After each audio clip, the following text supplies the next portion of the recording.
So, hallo und herzlich willkommen zu einem neuen Stream. Heute Contradiction, Spot the Liar. Ich habe es noch nie gespielt, aber ich habe schon mal komplett gesehen. Wollen wir den Prolog angucken? Wir gucken uns den Prolog an. Ich kenne ihn selber gar nicht mehr. My name is Jenks. Es ist nur sehr laut. Inspector Frederick Jenks, and I've been assigned to a last-minute investigation into the death of Kate Vine, a PhD student found drowned at midnight last Friday in a lake in the woods on the outskirts of the tiny village of Edenton. I have until first thing tomorrow morning to decide whether her death was a simple accident or whether this was murder. Kate Vine appeared to the world to be a bright, confident, fun-loving PhD student with everything to live for. However, a history of depression and alcoholism revealed in her medical records suggests that in reality, she had become adept at hiding behind a mask. A lab report indicating a high level of alcohol in her blood, along with the late hour of her death and a lack of witnesses, makes a strong case that this was suicide. But the verdict overlooked some curious details. Why was her driving license found on the opposite side of the lake in which she drowned? Also, there were traces of morphine in Kate's system.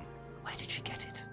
Kate was known to be a free spirit with a nihilistic love of danger, which may, in part, have something to do with a business course called Atlas, which Kate had joined and which she had been attending on the night of her death. Based in a large, stately home on the outskirts of the village, the exclusive Atlas is run by father and son team, Paul and Ryan Rand. Both were interviewed following Kate's death, but neither claimed to have seen Kate after the meeting, and both were understandably eager to distance themselves and Atlas from the tragedy. This isn't the first time that Atlas has been investigated. Atlas and their questionable methods, which many have suggested border on mind control. Ryan is married to Rebecca, landlady of Edenton's village pub, the George and Dragon. As yet, she hasn't been interviewed, though it's likely Kate visited the pub on more than one occasion.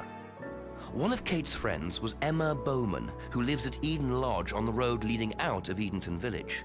Emma was also doing a PhD at the same university, but didn't attend Atlas. Interviewed after Kate's death, Emma seemed shocked and upset, insisting she hadn't seen Kate that night.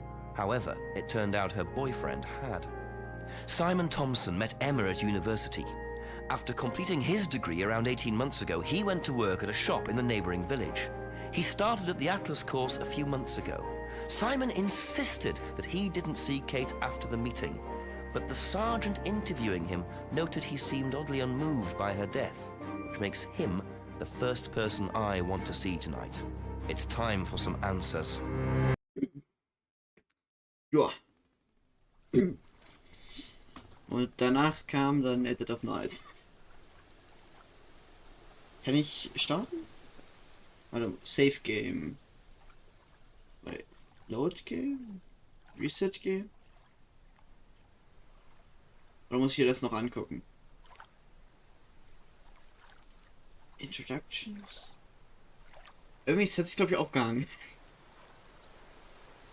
Nee. Hä?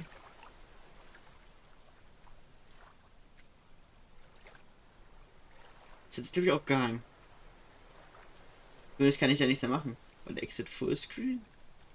Sieht man Hintergrund? Nein. Kann ich so starten? Warum will das will nicht?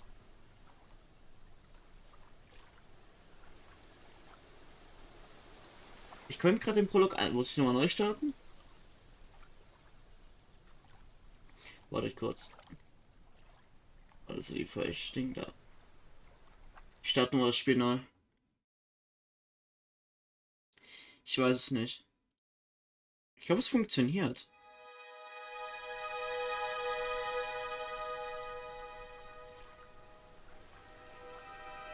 Wäre scheiße, wenn nicht. Kann ich jetzt? Ja, okay, jetzt geht's. Ist da wirklich irgendein Problem? My name is Jenks. Detective Inspector Frederick Jenks. Das war einfach nochmal der Prolog, okay. Rebecca, welcome to Edenton village. Click the arrows to move around the village. If you see the magnifying glass, try your investigate button to see Jinx. Investigate.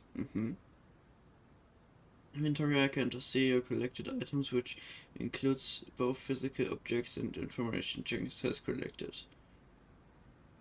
Okay. Das ist das Menü. Investigate, yeah. So I have things you haven't asked Simon and Emma yet, ja. Ist das krank? Ja. Ich mag irgendwie so Artspiele. Was ist das hier? Muss man hier irgendwas machen? Ich weiß es nicht. Ich geh mal hier lang. Erstmal in den Wald. Zum See hier. Okay, hier ist nichts. Dann weiter. Hier wurde der Body gefunden. Ich kann investigieren. It's like a piece of jewelry there, stuck between the boards. Well and truly wedged in. Da ist was, da brauche ich was, da brauche ich einen Gegenstand, um es rauszubekommen. Ich gehe dann weiter. Ist hier was? Nee, okay. Rechts. Hier ist Atlas. So, hier kann man auch nicht einfach reingehen, okay. Have to come back later, I think. Gibt's da nicht eine Map? Oder bekommt man die noch? Oder ist das die Map? Das ist die Map, okay. Dahin. Da. Rein.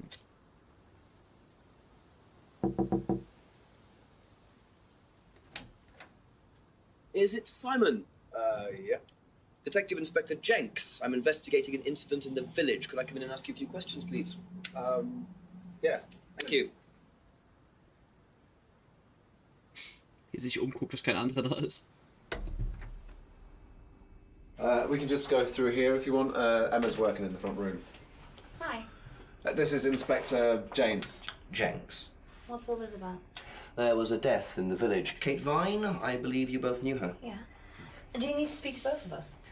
I'll just speak to Simon first, if that's okay. Just come through. Is it okay in here? Oh, this will be fine, yeah. Do you want anything? Water? No, I won't be long. Okay.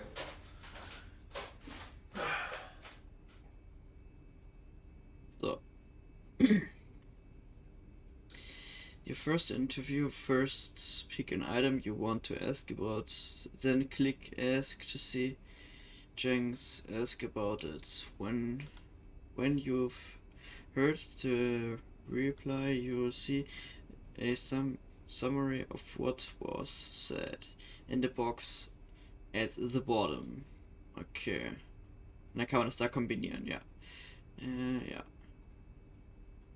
Erstmal. When was the last time you saw Kate Vine?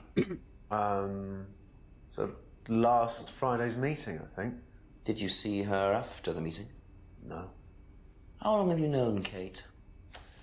That would be when we started Atlas. 3 months ago? Did you socialise outside Atlas? No. How would you describe her? What sort of person was she? Well, she's talented. She was full of life, you know? Sharp, quite sharp. Would you say she had any emotional problems? Her mood could change. And, well, there was the drinking problem. When did you become aware of that? Well, she would come drunk to meetings sometimes. And she would reek of the stuff. I mean, everyone knew, but nobody really said anything. So, tell me a bit about Atlas. Oh, it's just a business management training program for postgrads. And you started this after you left college? Yeah. And it's on every Friday? Yeah, well, my group isn't doing it this Friday, but one of the groups is. Okay, thanks. Ja. Letztes Mal am Freitag, sie war oft betrunken. Driving license. Did you know whether Kate had lost this or not? No. No, I don't think so. I've never seen it before. Führerschein auch noch nicht gesehen.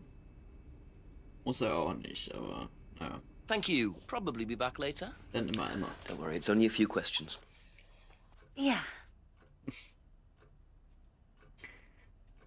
Dann Kate Vine. When was the last time you saw Kate Vine? It was last Thursday in the college library. I saw her and we chatted for a bit. She seemed her usual self. What was her usual self? Oh, just Kate being Kate. You know, a bit wild. Wild? In what way wild? Oh, she just used to question everything, you know. Have arguments with the lecturers, things like that. What else? Kate had a drink problem. How noticeable was that? Well, it wasn't at first, but as the year went on, she'd be drunk in the afternoon. But I think she cut down, you know, towards the end of college and when she started her PhD. Das heißt, ich hätte nicht sehr oft gesehen. Aber mir fällt gerade auf, gab es nicht in Dead of Night auch? Hatte Maya nicht auch eine Freundin, die ist Emma und irgendwie sieht sie auch so aus, würde ich sagen, wie Emma aus Dead of Night? Did you know whether Kate had lost Gleiche this Person? or not? I don't know, but I don't think so. Okay. Ich weiß nicht, dass sie glaubt nicht, dass Kate Driving License verloren hat. Okay. That's all for the Nicht, dass moment. ich wüsste. Thank you. Jetzt eigentlich nichts irgendwie. Best to knock on the window for Emma. Simon always answers the front door. Better do a spot of investigation around Eden Lodge. Ja. Warte mal, hier. Ich kann ja untersuchen. Ach, das Fahrrad. Very trusting, leaving a bike unlocked. Das Fahrrad. Looks like homebrew equipment. Ah, this might come in handy. Einfach einstecken, genau. Das Fahrrad. Und Homebrew. Hausgemacht. Warte, hier brauche ich doch den Schraubenzieher. Screwdriver. Diver, genau. Der Schraubentaucher. Was ist das? Ein Anhänger? Interesting. I thought forensics had checked the whole area. Obviously not very well. Ein Anhänger. Try using this. Genau. Ich kann es ja auch nutzen irgendwo. Ah. Da gehe ich erstmal wieder zurück zu Simon und Emma. Und wir hören wegen den Fahrrädern und den Homebrew. A few more questions, if you don't mind. Unlocked bicycle. Whose is the bike outside? Oh, that's my cousin's. He lent me it. I need to buy a new lock for it, though. So it's your bike at the moment? Yeah. There's no bus service to speak of around here, so it's really the only way to get around.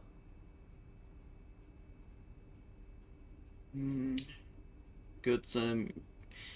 Cousin bike is only way Simon can get to work. Yeah. Homebrew. I noticed a lot of bottles outside. Are they yours? Yeah, I make homebrew. For yourself? Well, no, I give it out to my friends and stuff. I tried selling it at first, but I didn't have any takers, except for James over at Farmhouse. I used to trade it to him for herbs and stuff. Do you see James a lot? No, not really. Short things about his homebrew. Yeah. Danach Broken Recognize Cannons. this at all? It does remind me of something. I don't know. I've seen it somewhere, but I don't know. Ich hab's schon mal gesehen. Be Okay, back to later Emma. on, if that's okay. Emma. Unlock bicycle. Whose is the bike outside? Oh, it's Simon's cousin's. He uses it to get to work. You know the lock's broken. Oh, I know. I keep telling him to fix it. Mhm. Sagt Simon noch immer, dass das Schloss reparieren soll. Aha. What's the stack of bottles outside? Oh, that's all Simon's stuff. You better ask him. I don't know.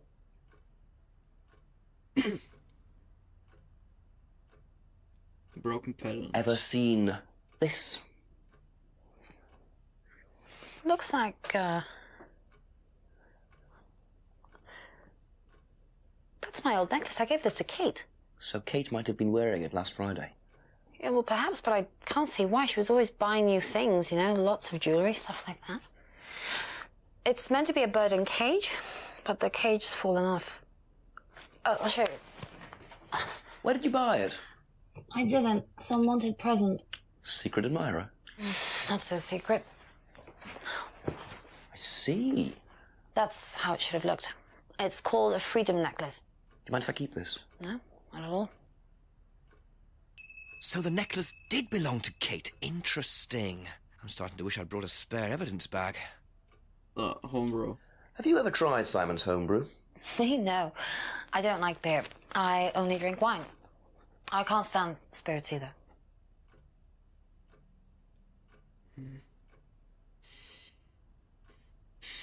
Vielleicht irgendwie Bottles belong to Simon und doesn't like beer? Naja. Also ich weiß ja anscheinend nicht, was Simon mit den Flaschen macht, aber sie weiß, dass Simon Homebrew macht. Das ist irgendwie irre. Only drinks wine? Macht auch keinen Sinn. Ja, keine Ahnung, ich mal. Okay, that's it for now. Freedom Thank you. Necklace Ding. Simon kurz. You know what this is? Yeah. Yeah, I think Emma had one like it. Actually, you know what? Kate had one. I remember because I asked her about it one night when we were all out drinking in college. I was probably pretty drunk. That's what college is all about. Ja. College ist da zum Trinken. Thank you. Probably be back later. Ich glaube, dann gehe ich mal jetzt zum Pub. Warte, der Pub ist hier. Ah, nein, scheiße. Kann ich denn rein? Ne, der macht er erst auf. Dann ist er auch gar nicht offen. Behind Brandon House. Ist da denn irgendwas? Noch nicht, wahrscheinlich. Go left down West Street. Call the chief. Ah, okay.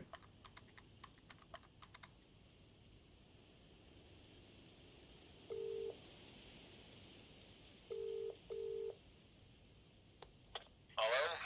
Chief? Yep. It's Jenks.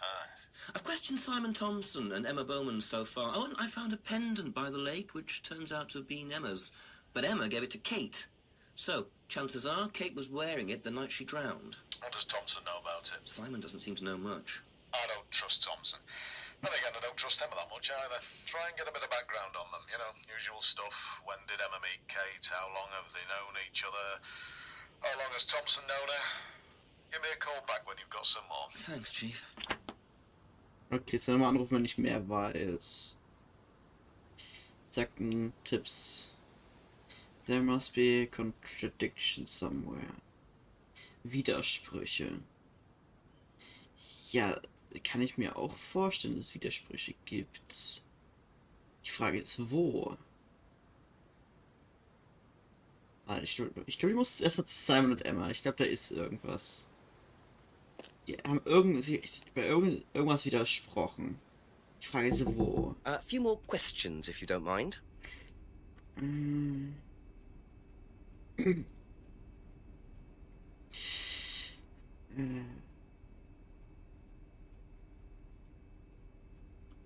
Warte mal. Hat's hier College getragen? Makes his own homebrew, tried setting, but only sold to James. doesn't see James very often.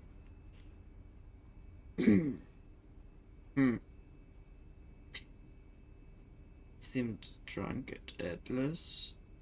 Didn't socialize with Kate outside Atlas. Kate for 3 months. Hat sie zuletzt Freitag gesehen. At College vielleicht?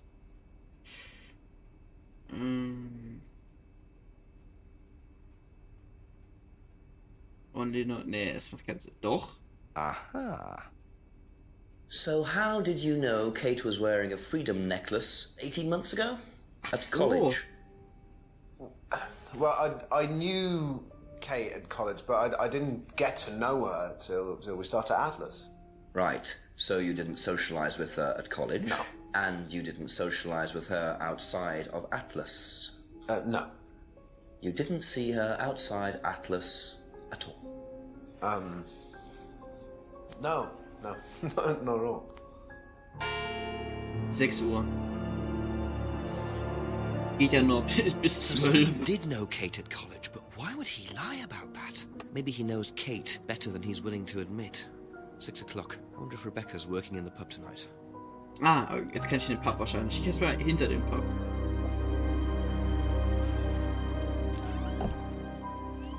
Erstmal hinter dem Pub vielleicht.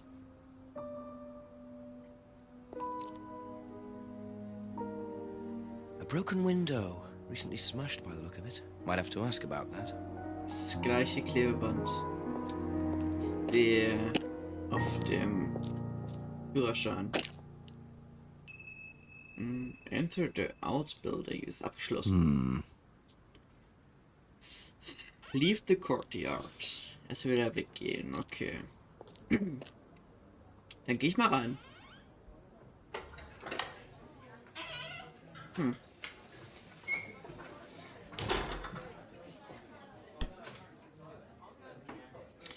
Go to left.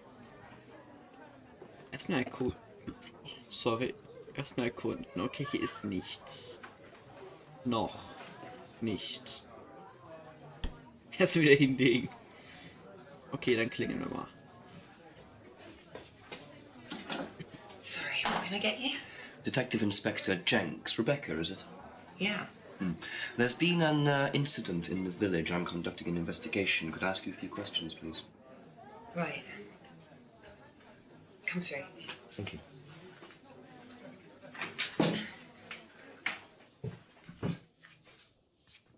What's it about?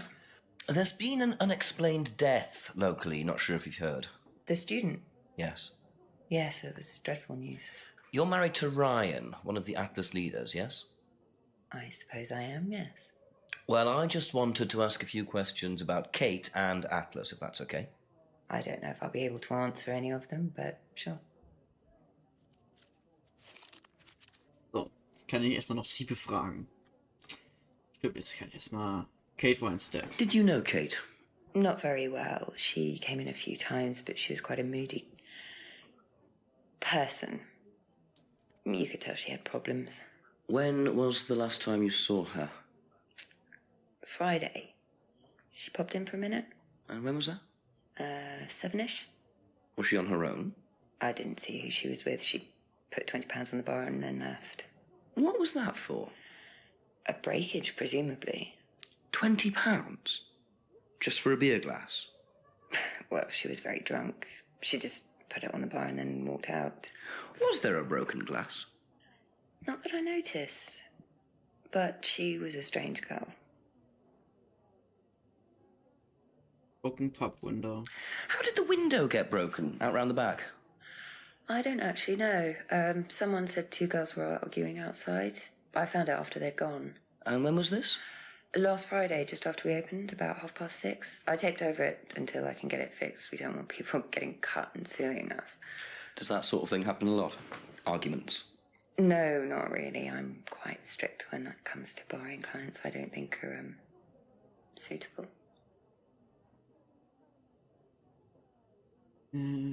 Doesn't know who broke the window. Or breakage. Ja, das kenne ich schon. Das weiß ich noch. So, you said Kate gave you £20 for a breakage, but you didn't have a breakage. That's right. Do you think the payment could have been for the broken window? Could it have been Kate who was arguing? Well, I suppose it could have been, yeah. It could have been Kate, you're probably right, yeah. But you don't know who she was arguing with? No, I'm not sure. I'll ask around. Not realising Kate had broken the window. Rebecca really should have worked that out before now. Unless she did. But why would she lie about that? Ist doch abgehakt. Aber gibt es noch andere Sachen? Noch die anderen Have you Sachen seen this before? No, sorry. So you didn't know if Kate had lost it? No idea. Okay. Vom Fahrrad weiß hier wahrscheinlich nichts, ja. Mit den Flaschen wahrscheinlich auch nicht. Aber Homebrew. Anscheinend. Know anything about Simon Thompson's homebrew? Does he make homebrew? Apparently. No, we do buy from a microbrewery, but we don't usually buy from kitchen breweries. Okay, sie weiß davon nichts anscheinend. Freedom Necklace. Do you recognize this? I've seen students wearing them. Has some sort of meaning, doesn't it? I forget what it is now. Seen anyone wearing one recently? Not that I can remember. Ich hätte niemanden das tragen sehen.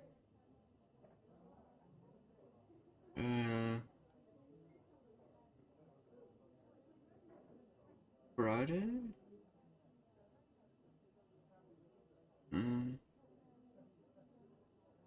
Das vielleicht? Naja, okay. Kein Widerspruch. Ja, das war's. Thank you. Probably be back later. Okay. Raus geht's. Dann will ich glaube ich mal zu Simon und Emma gehen. Aber was sagt denn das hier? Was there something at the villager? You also have things you haven't asked Simon and Emma about yet. Yeah. Couple more questions, if that's okay. Yes, Kate's argument. Know anything about an argument at the pub last Friday? No, I didn't go to the pub last Friday. What did you do after the course? Just went home. Came here. Just came straight back. Broken window? Do you know anything about a broken window at the pub? No, I don't really go to the pub very often. I'm not exactly a pub person. Anything about the argument? Went straight home after Atlas last Friday. After last Friday, okay. Gibt's da irgendwo einen Widerspruch? Ich muss kurz durchgucken.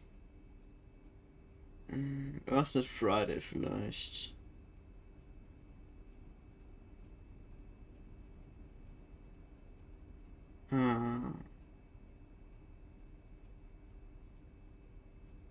Hardly ever wizards.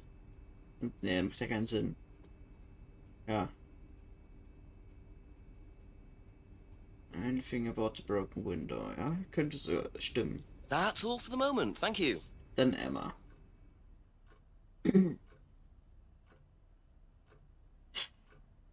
Know anything about a broken window at the pub round the back?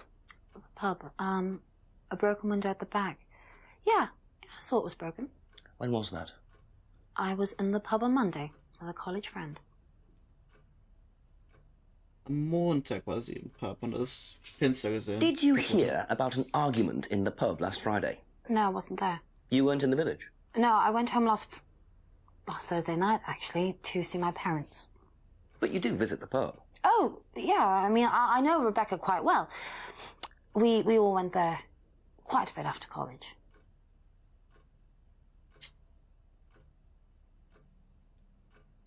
Gegangen, um ihre Eltern zu besuchen.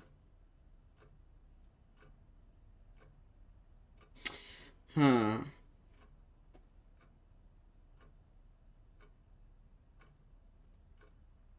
Warte mal. Das vielleicht? Sie ist am Donnerstag gegangen und wusste das Fenster Bescheid? Nee, okay.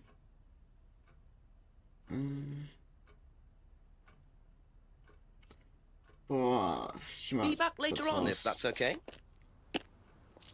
Will mal kurz hier gucken. Was there something in at the village hall? Okay. Village Hall. Ich glaube, ich gehe erstmal zur Phonebox. Bold Chief. Vielleicht sagt er mir diesmal was.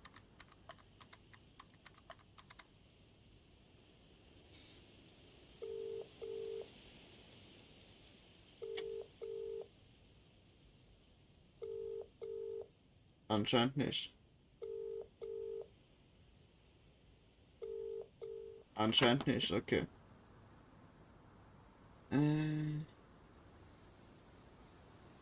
Warte mal. Ist hier hinten vielleicht irgendwas? Nee. Okay. Ich nutze mal die Map. Ich gehe mal hier hin.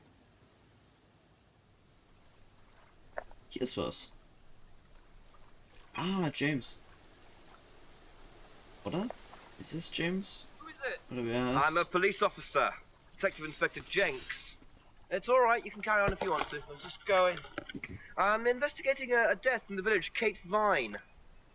There was a death recently. I knew her. Well, could I ask you a few questions, please? Bit dark. Well, if you give me your name and address, I'll come later on. Where do you live? Farmhouse.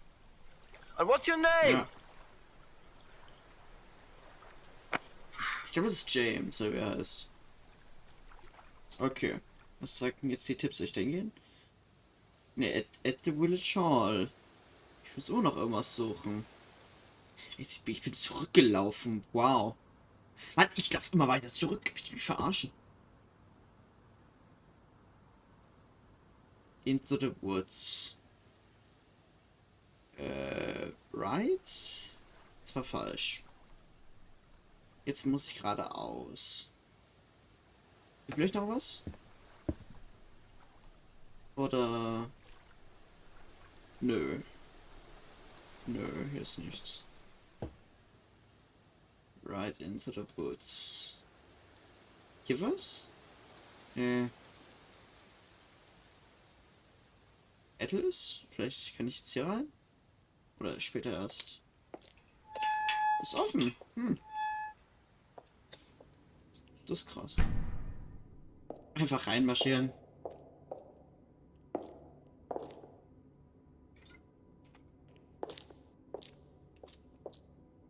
Ryan was interviewed in the lounge, according to the report. That must be his office.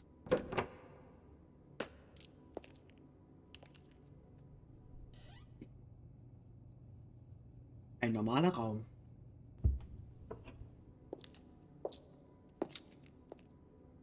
Lounge.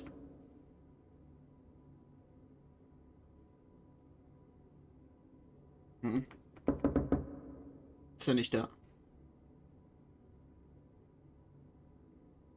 Er ist nicht da, okay. Dann gehe ich wohl.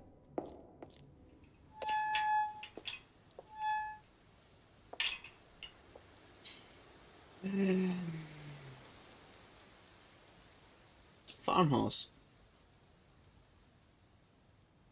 Hier. Nicht. According to the map, Abbey Farm is Yeah. across the road there. Ja. Go up the steps. Ich gehe erstmal hoch. Im Greenhouse ist da was.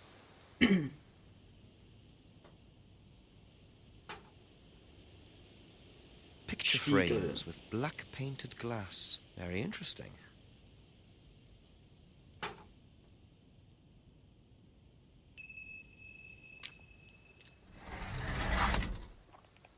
Somit habe ich auch neue Sachen freigeschaltet, damit ich direkt fragen kann. Ring the door. Ja. Could I ask you a few more questions, please? Didn't take you long. Haven't got much time. Just close the doors, shall I? Where do you want to sit? Oh, anywhere's fine. I didn't quite catch your name. James, sit there. Thank you, James. Why are you asking me about Kate Vine? Routine. You know Simon, don't you? Thompson. Why, what did he say? That you all went to college together, you and Kate. Is that right? Might have done. Right. Good enough. So, wir fangen oben an. When was the last time you saw Kate Vine? Can't remember. How did you know her? Through Simon. His girlfriend was mates with her. Saw her around college a few times. Did you socialise with her much? Nah. She wasn't my type. Ah, yeah. Did you know whether Kate had lost this or not? No idea. Wer sollte es doch wissen?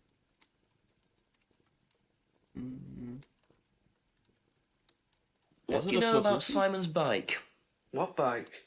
You haven't seen him on a bike? I haven't seen him. When was the last time you saw him?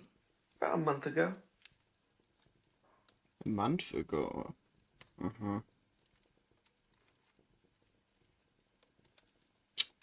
Das sollte er wissen. Have you ever tried Simon's homebrew? Thompson's tar? Yeah, I've tried it. Did he sell it? Well, not to me, not for money anyway. We used to trade stuff. What did you trade? I make a nice herbal tea as it happens. Him and his girlfriend were into it. What was his beer like? Lethal. Strong? Knock your eyes out. Starkes Bier, das getauscht. Mit seinem Herbal Tea. Mit dem Tee. Kräutertee? Sehr starkes Bier. Freedom Necklace. Ever seen one of these before? Freedom necklace. Don't think so. Ja. Broken pub window. Know anything about a broken window at the pub? Don't go to the pub. You've never been to the pub? Didn't say that. I've been to the pub, but not for about 2 months, 3 months.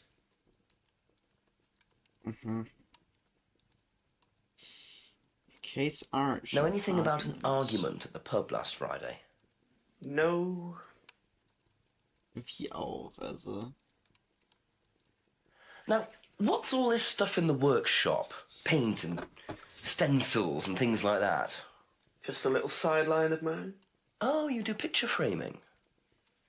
They're black mirrors. Scrying mirrors. Now, what's a scrying mirror? Show you one if you want. Ein weinender Spiegel. Scrying goes back centuries. The ancient Persians did it. This country pagans still practice it. The fortune tellers pretend to do it. That's what the crystal ball's all about. It's all scrying. The mirror's just one way of doing it. But what is scrying? Depends who you are. People do it for different reasons. What sort of reasons? Exploring your mind, Verweint clearing your mind, communicating with the dead. Is that what you use them for, James? Communicating with the dead? I only make them for other people these days. And there's a market for these, is there? Lots of people want to talk to the dead, even if they don't believe in it. Do you make a profit on them? I don't do it for the money. How very charitable of you. Can I keep this? Keep it. Thank you. Stark. Black mirrors and hookah pipes. I wonder what else James is into.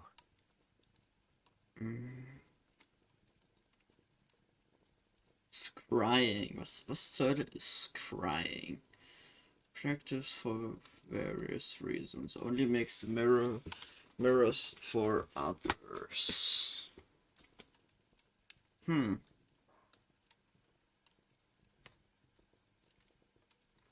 Thank you. Nö, Probably be ich back weiß later. nicht, ob der irgendwie einen Widerspruch hatte jetzt. Was sagt das?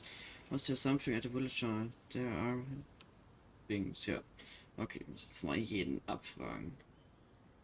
Ich gehe erstmal zu Simon und Emma.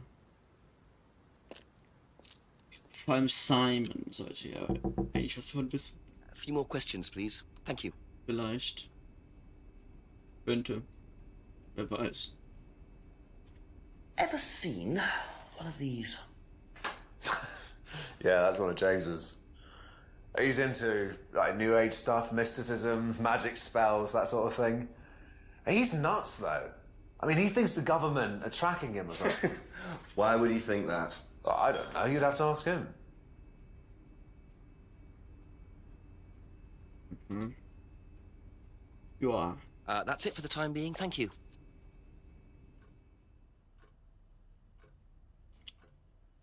You're here. Have you seen one of these before? Is that from James? Now, what do you know about James? That he's creepy.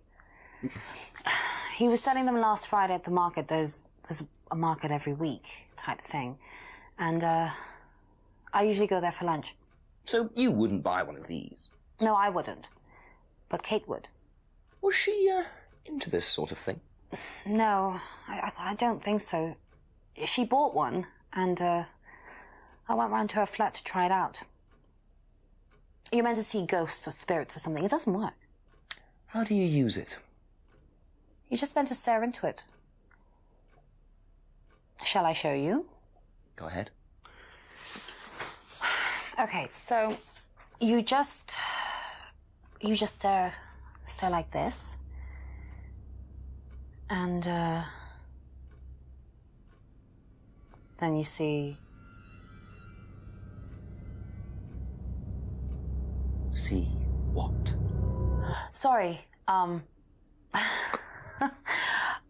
look, you're meant to see a ghost or something. Look, it doesn't work. Didn't work, so.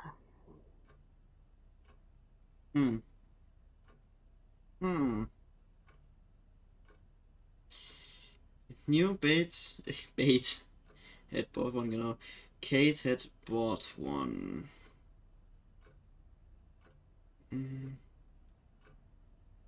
Kate hat einen gekauft. Die Frage ist wann.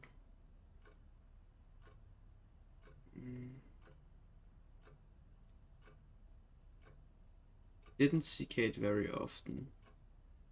Aber zuerst, dass sie einen gekauft hat. Okay. Thank you. Probably be back Nee, ich gehe later. mal zu Rebecca.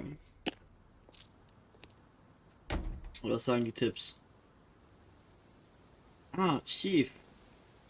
Jetzt soll ich den Chief anrufen. Ja.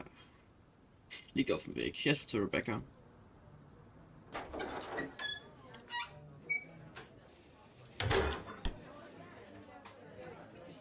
Ask you a couple more things, please. Habe ich sonst noch was nicht gefragt? Nee, noch der. Have you seen one of these before? Is it meant to be black like that? I think so. No. Stark, okay, perfekt. Kann ich direkt That's all for the moment. Thank you.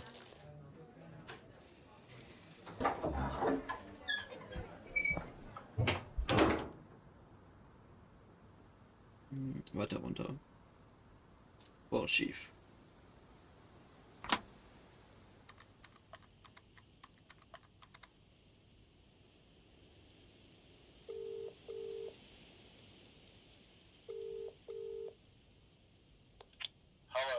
Chief, me again. A few things have come up.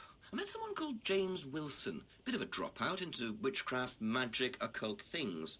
Makes scrying mirrors. Heck's a crying mirror? Scrying, Chief. It's an occult thing. Black painted glass. You're meant to stare into it until you see ghosts or something. Emma Bowman knew about it. They all know each other from college. Emma said he was selling these mirrors last Friday at the local market. What was he doing Friday night? I'm not sure. Said he couldn't remember the last time he saw Kate. Lives on his own, so I doubt he has an alibi, but I don't see any motive yet. Well, look harder and double check where everyone was Friday night. Right. Thanks, Chief. Hat sie am Freitag verkauft? Wurde das erwähnt? Habe ich das überhört? Habe ich das überhört? Warte mal. Hat er nicht irgendwie... Hatte Emma gesagt, dass sie am Freitag nicht gesehen hat? Oder hat sie sie am Freitag gesehen? Warte. Was ist something? It's a village hall. Was für eine village hall eigentlich? Warte. Muss ich jetzt kurz hin. Knock for Emma. Just a few more questions, if you don't mind. New Kate had water mirror? Ach, er hat sie das jetzt mal am Freitag verkauft. Aber dann mal, da war Kate noch am Leben, sie ist erst dann irgendwann gestorben.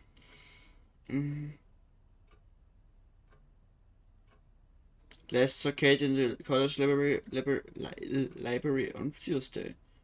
Nee. Vielleicht das. Und hat sie verkauft? Nee, was?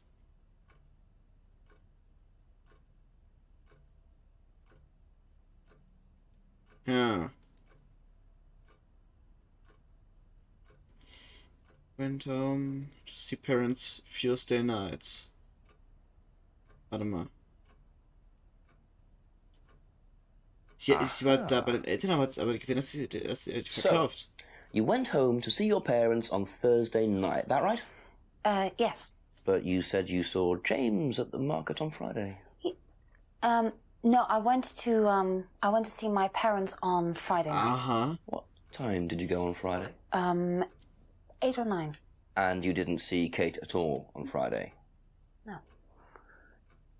You're not a very good liar, Emma. Okay. I saw Kate. Where? At the pub. We were arguing. Go on. What were you arguing about? I'd lent her £50 because she was desperate, and we were just arguing. It didn't really bother me. She just didn't have it. And Kate broke the window? She did things like that when she was angry. Smash things? Yes. So it was Emma arguing with Kate, but why didn't she want to admit it? In case it gave her a motive? Or something else? Okay. Das sagt Be back later on, if that's okay. Das sagt, was muss ich jetzt tun? Muss ich immer noch enterfahren? Jetzt muss ich den Chief wieder anrufen, muss mich verarschen. Ich will, was für eine Village Hall? Was denn für eine Village Hall? Klick. Die Daten kommen zurück. Yeah, Chief, I had a confession from Emma Bowman. It turns out she was arguing with Kate last Friday outside the pub. Kate broke the window. That's what the money was for. What were they arguing about? Money. Emma says she'd lent some to Kate, but Kate hadn't paid it back. So Kate had money problems, so she broke a window and then paid Rebecca back for it. Something doesn't add up there, Jenks. It doesn't make sense, does it? No. Call me back when you know some more. Okay. Speak later, Chief. Bye. Jetzt ein Geldproblem, dann hat sie das Fenster gebrochen und dann hat sie aber für das Fenster bezahlt. Wo hat sie das Geld her? Was there something at the village hall? Was für eine village hall? Ich gehe mal hier durch. Ich finde hier was. Irgendwo. Behind the park? Ich komme ja da immer noch nicht rein. Ja, da komme ich nicht rein. Ich habe hier keinen Schlüssel. Ich muss irgendwas finden. Hierhin, oder was? Ah, okay. Always nice to randomly find a key on the floor. Und damit zum Pub. Damit sicherlich zum Pub. Halt nicht reingehen. Mann. Jenks. Kannst du wieder rausgehen. Jetzt hinter den Pub gehen. Show inventory, try using. Aha. Da ist die Tür offen.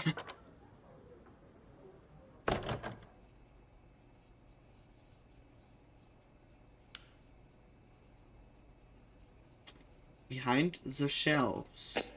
Just looks like junk, but it's too dark to tell. Zu dunkel. Da brauche ich dann noch was. Ich kann doch bestimmt jetzt auch schon was finden. Ja. Die Maske. I wonder whose mask this is. Rebecca's or Ryan's?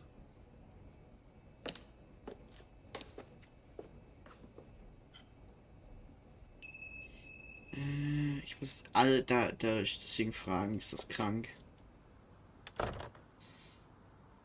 Okay. Aber ihr kennt schon Ryan, obwohl er noch nicht einmal da war. Er war schon da, aber da war Ryan nicht da. Ah. Ich frage jetzt mal Rebecca. Ask about a few more things, please. Rebecca. Ja, das hier. Do you know what this is? Oh, you'll have to ask Ryan about that. So this is Ryan's. It's to do with one of Ryan's methods on the course. Go on. Well, masks allow you to play at being someone different for a while. Students find it quite liberating. So this would be for a student? I think that one's Ryan's, but students do wear them, yes. Okay. Ich kann damit auf keinen Fall jetzt schon was anfangen. Okay, that's it for now. Weil es das erste ist, worüber es ist das erste Mal, dass ich auch mit Rebecca jetzt über Atlas geredet habe, glaube ich. Ich glaube, ich muss damit zu Ryan gehen. Aber erst mal, das ist die falsche Richtung. Ich gehe erst mal zu Emma und Simon.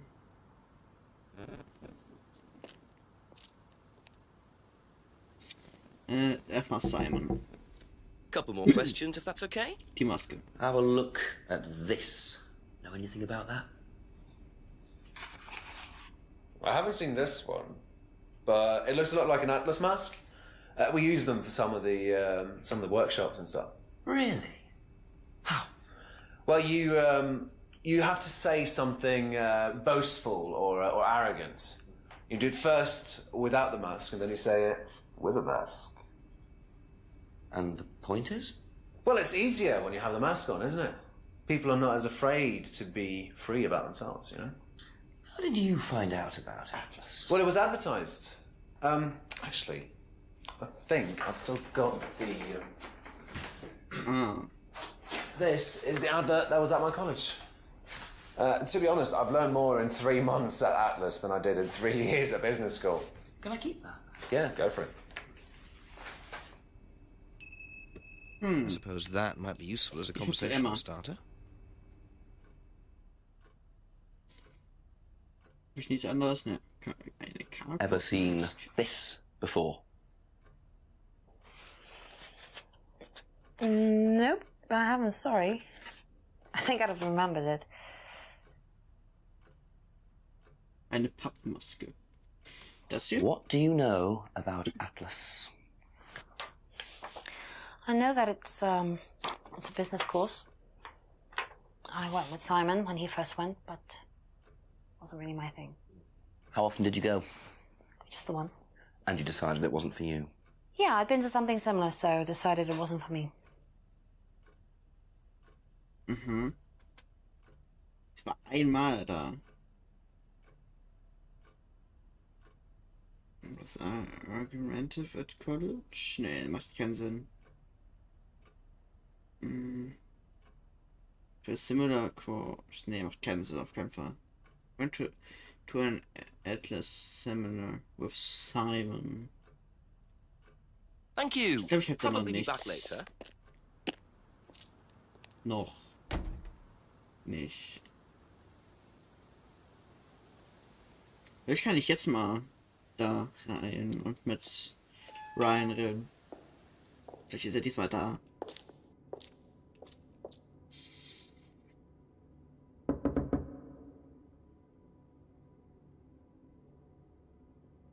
Anscheinend nicht. Okay. Dann gehe ich hier hin. So, für die Farm. Muss dann.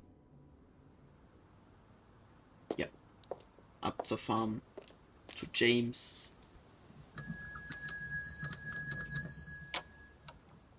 Few more questions, please. Ja, schon wieder 2 Sachen halt jetzt. Ever seen this before? No, should I have? No, it's okay. Ever seen one of these? Seen them around college. What do you know about it? Not much. It's a business course. Ask Simon, he's on it. You wouldn't be interested in that sort of thing? And you haven't discussed it with Simon? Not really. Business doesn't interest me. Mhm. Okay. Mörder has seen the post at college. No, Simon is on the Atlas course. Hasn't discussed the course with Simon.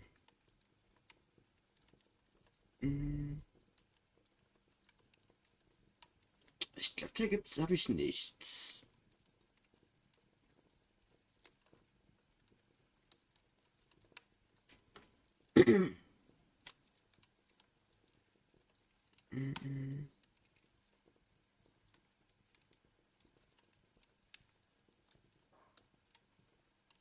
Thank you. Probably be back later. Ha. Ja, muss ich wohl zu Rebecca. Keine Ahnung. Was anderes sagt Spiel mir auch nicht.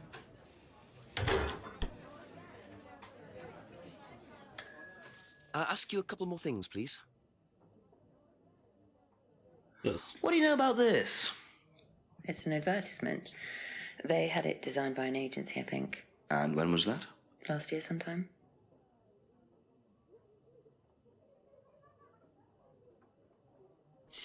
By an agency. Close to roleplay. Asking Ryan about the mask. Poster was designed last year. Atlas course.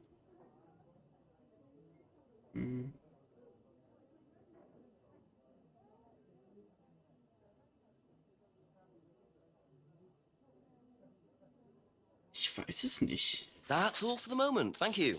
Ich weiß nicht, dass ich irgendwas habe. Ja, aber wo? Wo soll das oder eine Contradiction sein?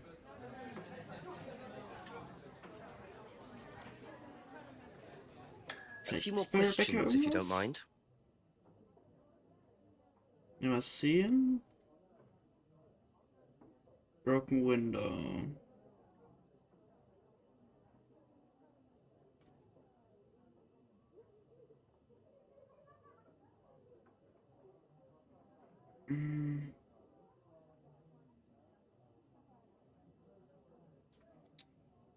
Weiß nicht, ich glaube, hier ist nichts.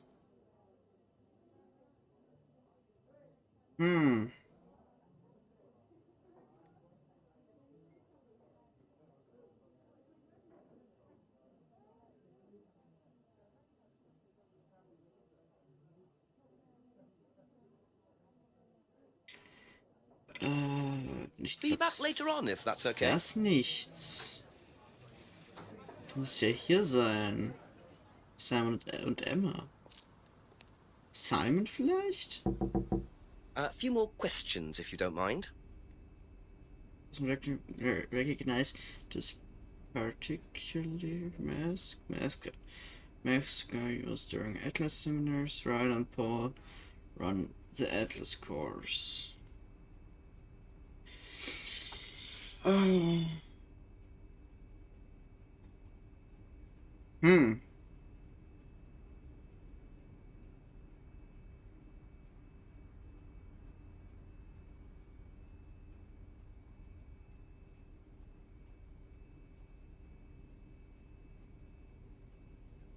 Ah.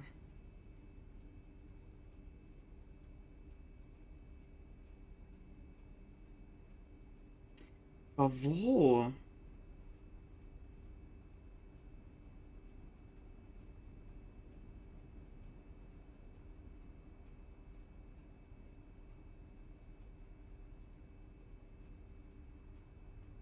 Thank you. Probably be back later. Wo ist dein Widerspruch?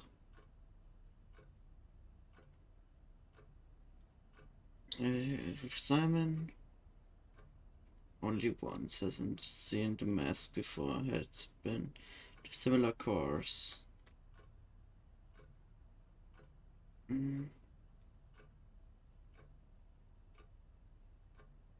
Appeared to yourself, was argumentative at college.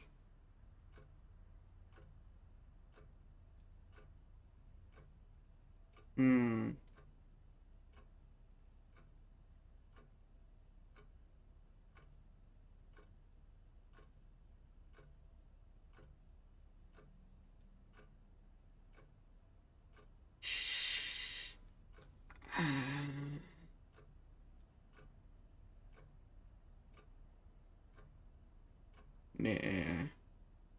Ja, auch komisch.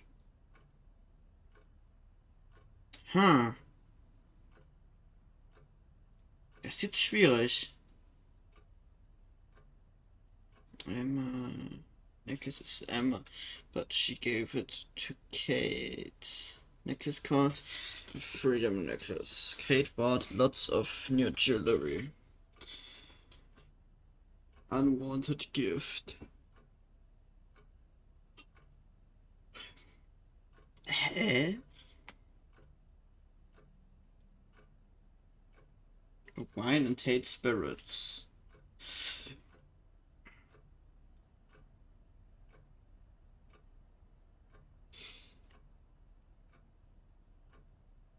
Ne, macht ja auch keinen Sinn.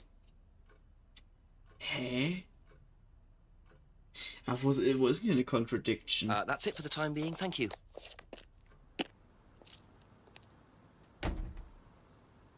Must be a contradiction somewhere. Ich sehe aber keine. Vielleicht doch? James?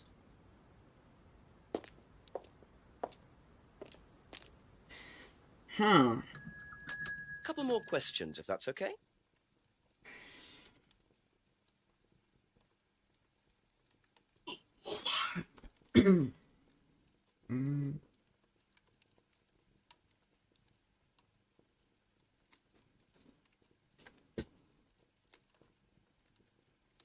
Weiß nicht, wann das zuletzt gesehen hat. Aber hat das auf dem College gesehen? Nee.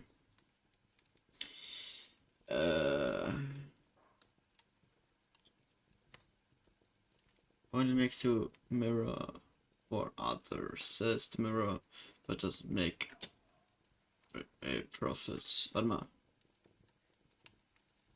Can't remember the last time he saw Kate.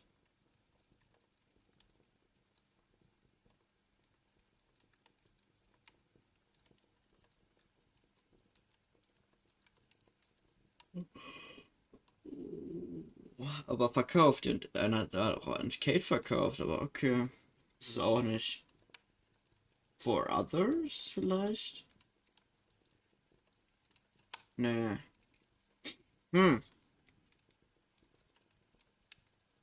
Das ist jetzt schwer. Humber is very strong. Nee. Ich glaube, jetzt ist irgendwas mit Atlas. Obwohl. Er ist seen the poster at college.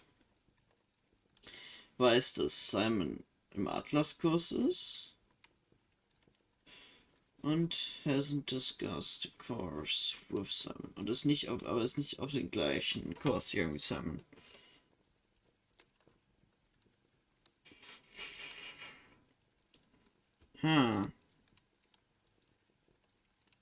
Das ist schwer.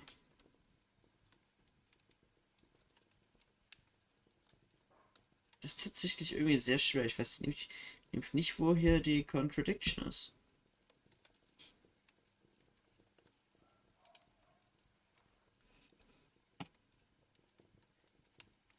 Huh.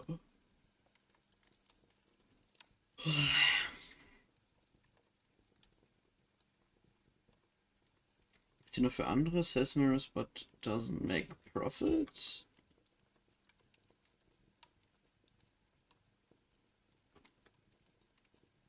Vielleicht. Nee, es hat mit dir nichts zu tun.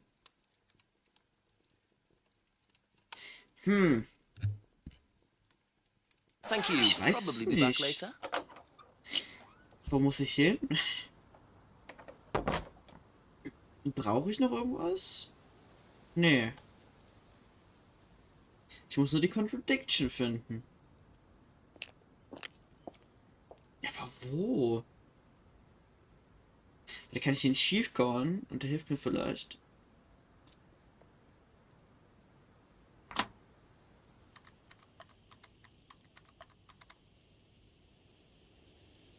Vielleicht hilft er ja.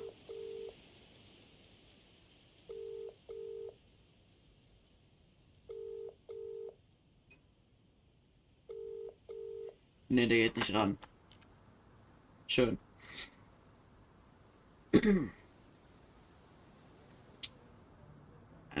Vielleicht doch ein paar? Ich kann halt nur alles durchgucken. Ich weiß es nicht. A few more questions, please. Thank you.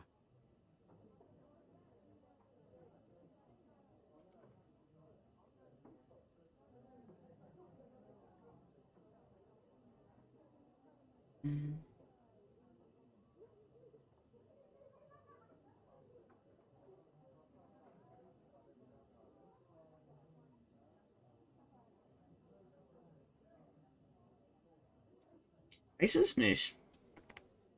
Ich habe keine Ahnung. Wirklich schwer. That's all for the moment. Thank you.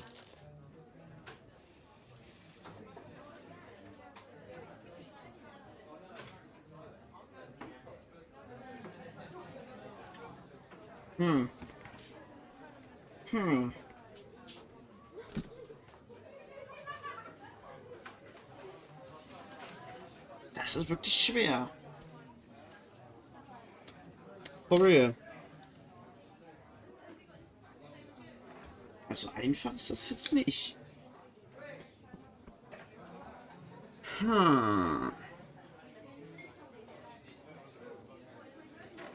Was muss ich machen? Ask you a couple more things, please.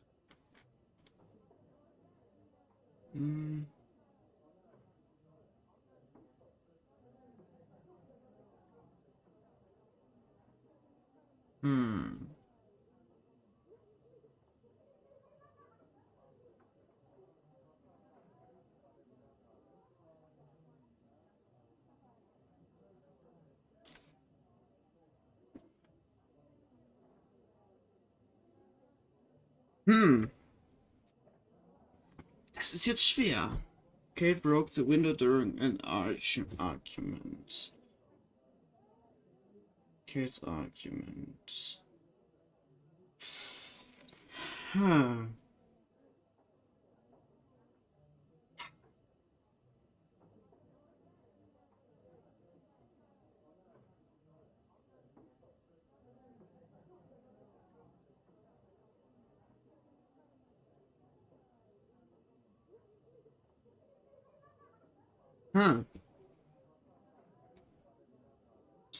Warte mal, didn't see who Kate was with?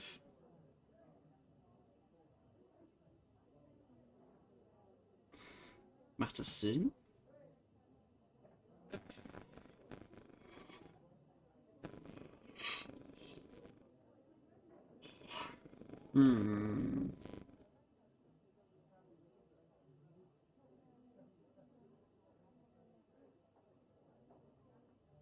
Ich habe keine Ahnung.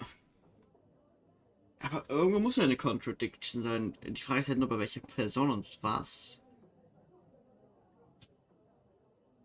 Be back later on, if that's okay. Für mich kann Remaker auch, genau. Stark ist es glaube ich auch nicht. Oder es fehlt mir noch irgendwas. Das kann auch sein, es fehlt vielleicht auch einfach noch was.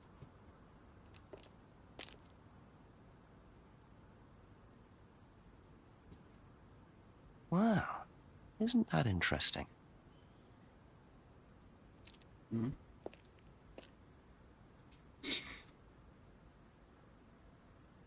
Was war das jetzt? Was? Was?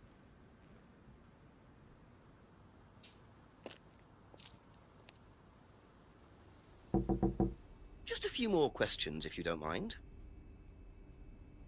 Ich hätte jetzt irgendwas gesehen, aber ich brauche jetzt auch nicht viel. Okay, that's it for now. Aber warte, wenn ich Thank jetzt... Showtipps. Was sagt er denn dann? Immer noch Contradiction somewhere. Ask about a few more things, please. Mm.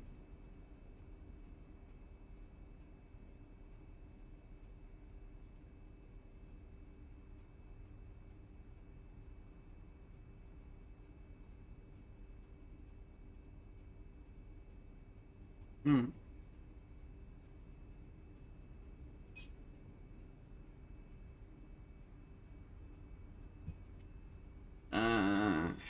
Ja.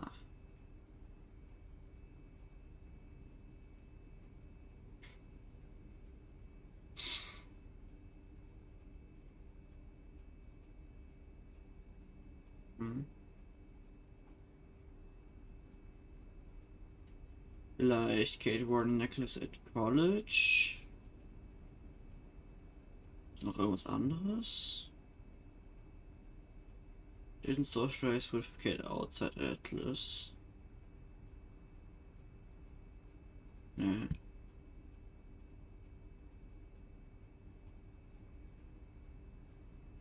Huh.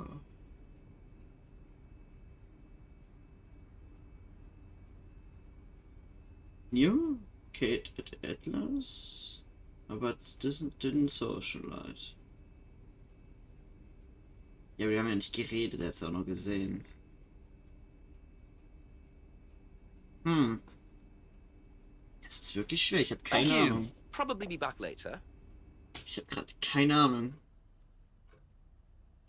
Ich mach gerade Brain AFK.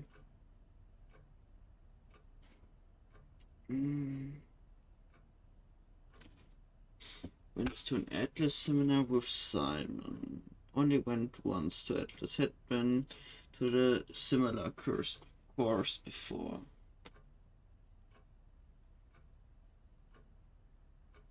Weil sie war schon mal bei irgendeinem Kurs davor, der ähnlich war, aber sie war nur einmal bei Atlas.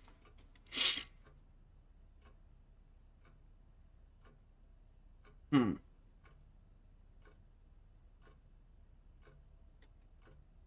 New kids had bought a mirror. James was selling them last Friday. New kid had bought a mirror.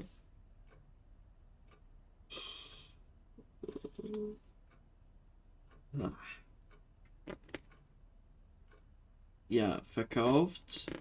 Last Friday. Aber...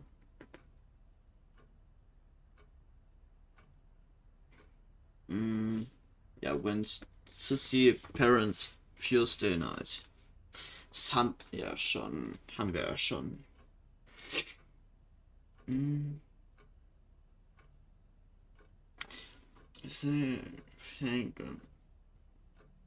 They argued with Kate in a pub last Friday night. On Friday. Oder? Jetzt das letzte Mal am Freitag gesehen. Am Freitag, nicht Donnerstag.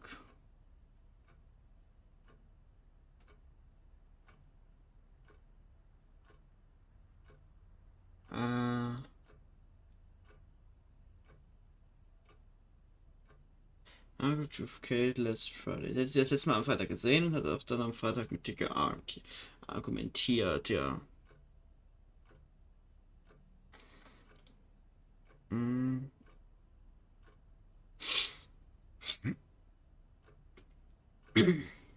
Ja gut. Naja, ja gut. Hm.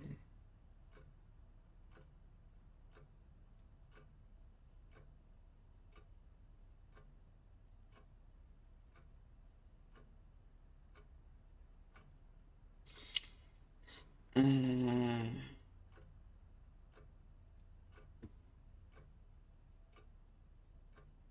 Sie hat den Pub am Montag nachts mit einem Freund besucht. Hm.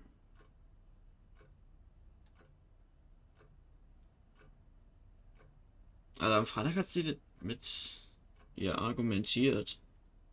Das, na gut, kann ja sein. Hm. Knew Kate had bought one. Didn't see Kate very often. Nee, okay. Ha. Hm. Hm.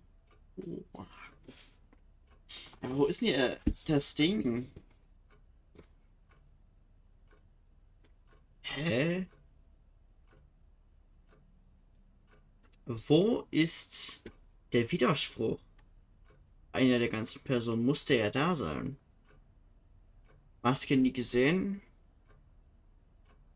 Went once to Atlas. Nee.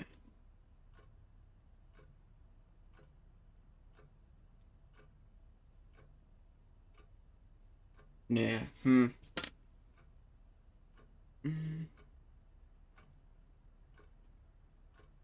Muss doch irgendwas mit Atlas gewesen sein. Jetzt schon. Sonst hätte ich das Zeug ja nicht, weil damit habe ich ja, glaube ich, schon Widerspruch gemacht.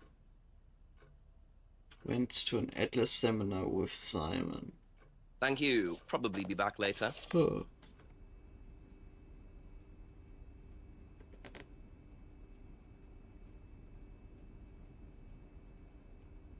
Ich weiß es nicht. Hm. That's all for the moment. Thank you. Aber das ist auch kein Widerspruch. Eigentlich, den ich. Ist kein, den ich sehen würde. Ich gehe heute in den Wald. Vielleicht muss ich noch irgendwas finden.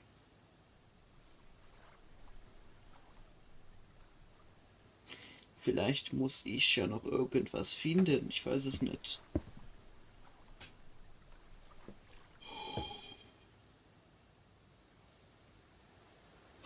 Muss ich gucken.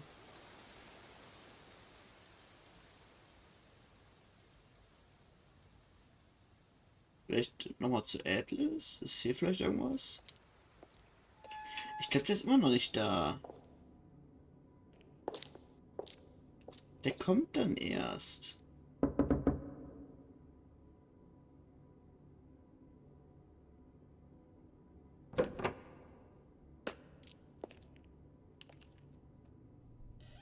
Hier ist der auch nicht. Also der Ryan kommt erst. Er ist noch nicht da. There must be a contradiction somewhere. Aber wo? Wo soll eine Contradiction sein? Ich weiß es nicht.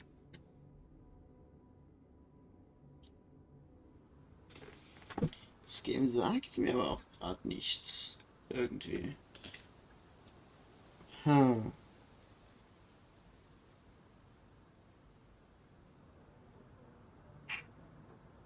Vielleicht nochmal hinterm Pub gucken, aber ich glaube, das ist auch nichts.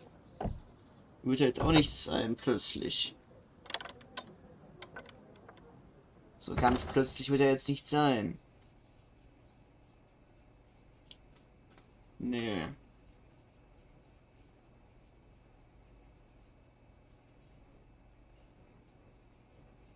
There's no use for the Black Mirror here. Sorry. Ich kann den Black Mirror hier nicht benutzen. Ja, wahrscheinlich jetzt überall.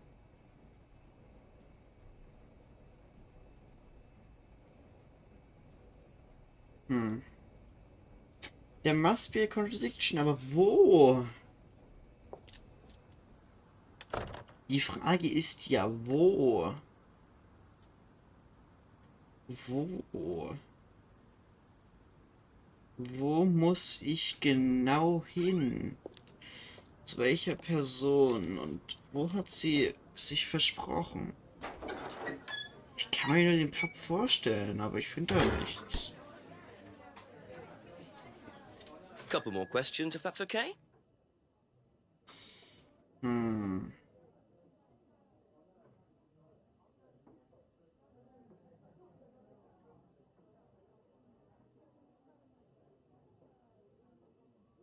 Ist es nicht?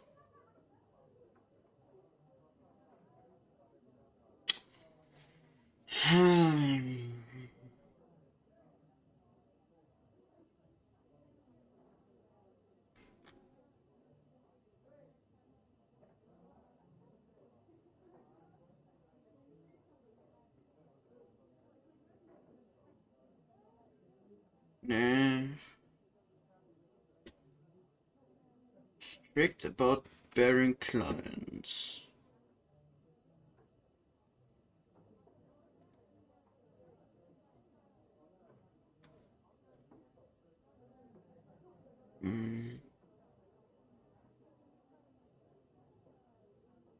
Das ist auch nicht. Ich habe keine Ahnung gerade, wirklich.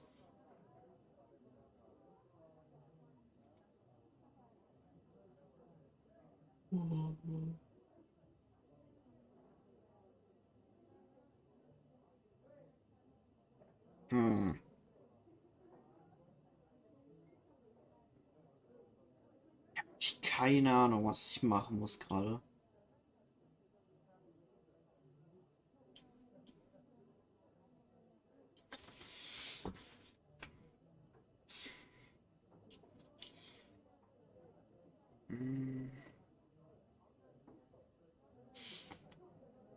During an argument.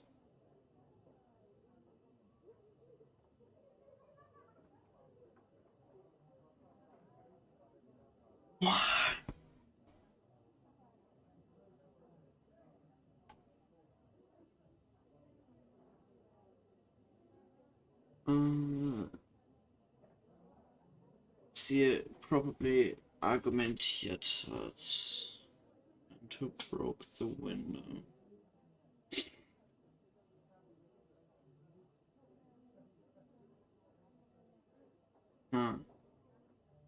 Nee. Ja, was muss ich denn hier gerade machen? Ich verstehe es gerade nicht.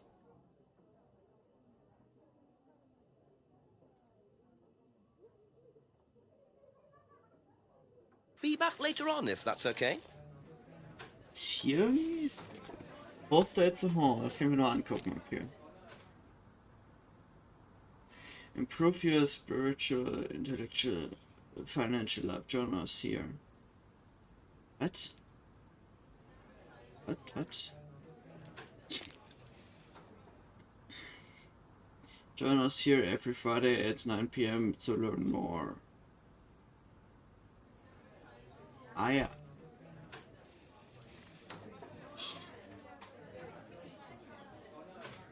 Wird 9 oder 8?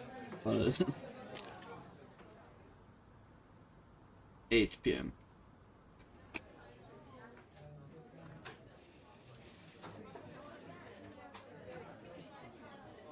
Das Game speichern hier. Instruction. Ja.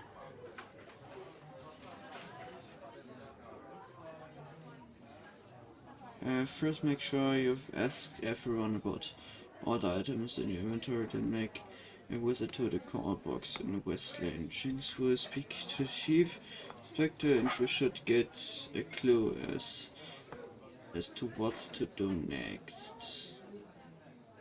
can also try tips from the main menu to help you through the game. These will advise you on what to do next and when to call the chief if you're really stuck. Try your cheats. This will give you a big clue, but it will be added to your cheat account.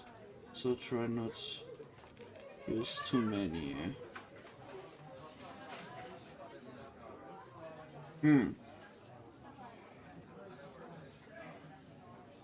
Ja.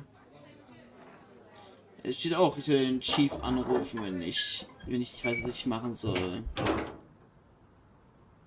Der muss aber auch rangehen. Oh, Chief.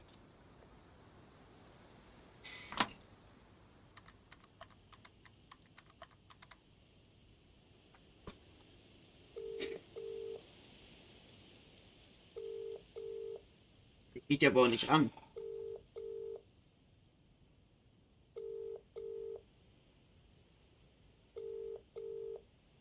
Ah.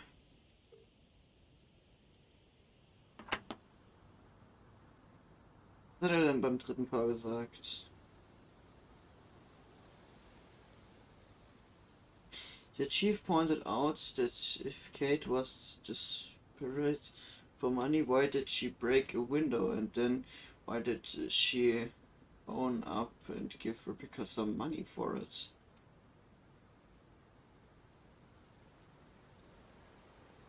Wenn wenn sie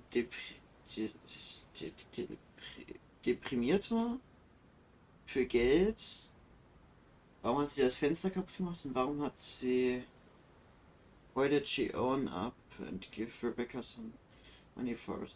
Ja, wenn sie wirklich deprimiert war, warum hat sie das Fenster kaputt gemacht? Warum hat sie das Geld dann gegeben zu Rebecca?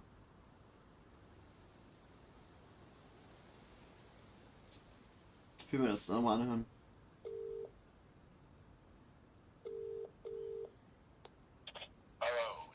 Yeah, Chief, I had a confession from Emma Bowman. It turns out she was arguing with Kate last Friday outside the pub. Kate broke the window. That's what the money was for. What were they arguing about? Money. Emma says she'd lent some to Kate, but Kate hadn't paid it back. So Kate had money problems, so she broke a window and then paid Rebecca back for it. Something doesn't add up there, Jenks. It doesn't make sense, does it? No. Call me back when you know some more. Okay. Speak later, Chief. Bye. Jetzt soll ich also herausfinden, warum sie das Fenster kaputt gemacht hat und das dann Rebecca zurückgegeben hat. Das ist was bei Rebecca. Oder Emma. Ne, Emma hat er confessed dafür.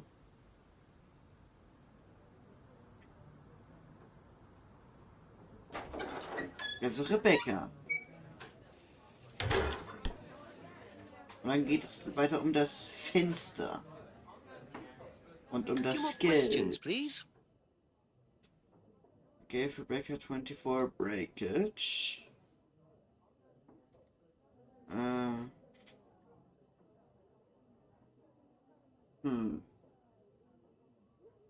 For breakage. Broken window. That's right. Taped over the broken window to make it safer. Rebecca is strict about. Ne, ist es nicht. During an argument? Nee. Das ist ja irgendwas mit den 20 Pound und vielleicht mit dem gebrochenen Fenster zu tun haben. Heard about argument. Nee, ist auch nicht. Hä? Das hier vielleicht. Ich gehe mal alles durch. Broken Pub Window. Tape it over. Okay, nee, das ist es nicht.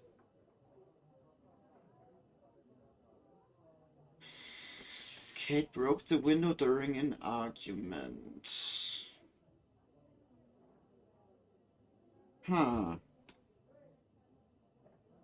Das heißt, das Grüne stand jetzt wahrscheinlich noch unwichtig.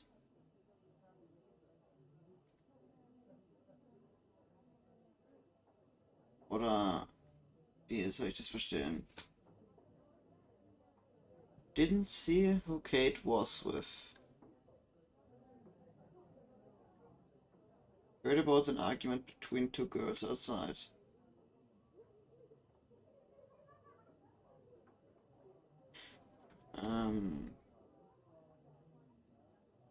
Sie wusste nicht, mit wem sie da ist. An argument. Ich höre mir das mal an. How did the window get broken out round the back? I don't actually know. Someone said two girls were arguing outside. I found out after they'd gone. And when was this? Last Friday, just after we opened, about 6:30. I taped over it until I can get it fixed. We don't want people getting cut and suing us. Does that sort of thing happen a lot? Arguments? No, not really. I'm quite strict when it comes to borrowing clients I don't think are, suitable.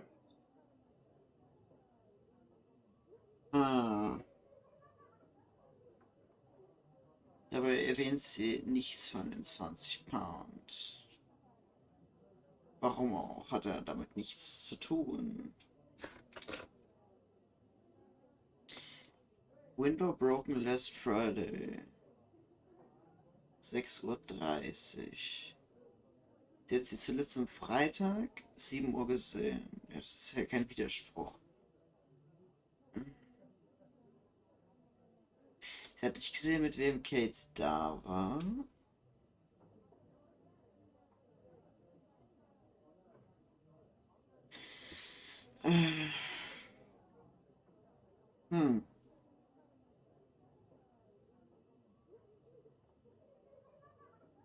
Das? Nee, macht keinen Sinn. Kate was very drunk, vielleicht?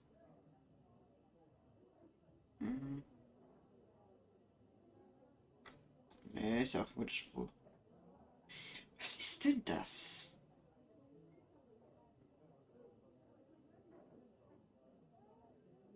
Sie hat zuletzt 7 Uhr. 7 p.m. 7 Uhr abends gesehen. So, okay, the pub last Friday night.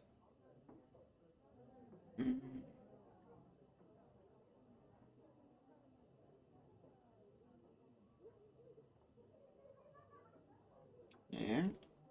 Jetzt hat damit was zu tun. Kann man eigentlich zwei hintereinander nehmen? Nee. Nee. Hä? Thank you. Probably be back later. Ich glaube, ich nehme auch mal einen Cheat. Ich habe gerade keine Ahnung.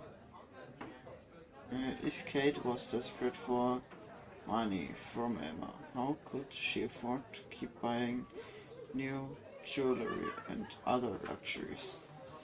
Oh mein Gott. Stimmt. Also muss ich zu Emma. Also muss ich zu Emma und das mit dem, wenn sie deprimiert war wegen Geld, warum konnte sie dann sich noch mehr luxuriöse Artikel kaufen? Ich habe gedacht, es geht hier vielleicht um Rebecca irgendwie, weil der Chief hat ja auch vom Pub-Window geredet. Das hat mich komplett verwirrt. Das war ja komplett komisch, weil er den vom Pub-Window gelabert jetzt, da, als ich mir das mal angehört habe. Das hat einfach was mit Emma zu tun. Ich habe gar nicht an Emma jetzt mal gedacht. Weil die hatte doch schon eine Confession. Ask you a couple more things, please. Warte, broken pub window? Nee. Kate's argument. Argued with Kate in the pub. Lent money to Kate because Kate needed it. Und dann der Spiegel. New Kate had bought mirror? Nee.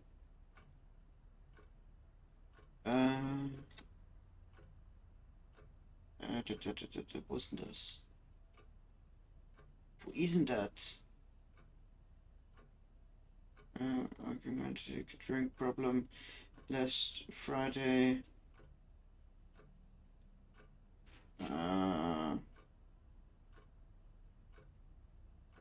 New Kate had bought a mirror. Das einfach?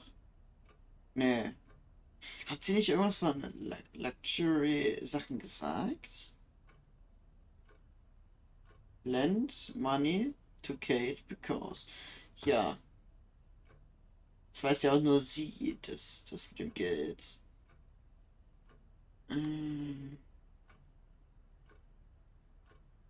Sie hat Geld gegeben, aber was ist das jetzt mit... Was hat das jetzt mit den... Kate bought lots of new jewelry. Aha. Da war das. So you lent money to Kate because she was desperate, but she bought loads of jewelry and things. So why were you lending her money? Well, no, it's because, It wasn't about money, was it, Emma? No. Go on. What was it really about? We were arguing because she was going to blackmail Ryan, the guy from Atlas, over an affair he was having and then tell his wife if he didn't give her the money. Ryan's affair with Kate? No, I don't know. I think he was having an affair with another student and Kate found out. And why were you involved? Because I didn't really agree with it. I didn't agree with what she was doing, even if he did have an affair. Were you friends with Ryan? No, I'd never met him. You just thought Kate was wrong? Yeah. Not sure about this. Emma's either on a moral crusade, or there's another reason she was worried about Kate blackmailing Ryan. Was sagen jetzt die Tipps? Soll ich jetzt wieder den Chief anrufen, oder? Ja, okay.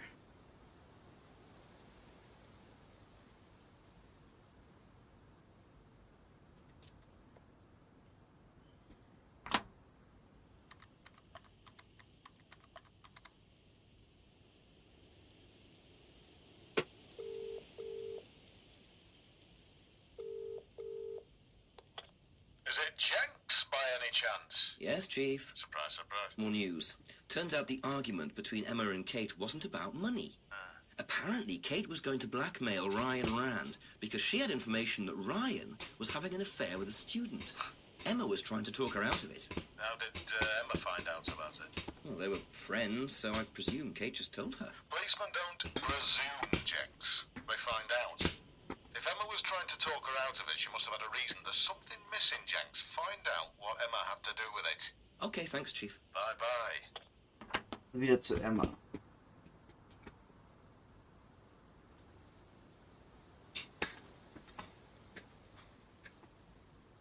Wieder zu Emma.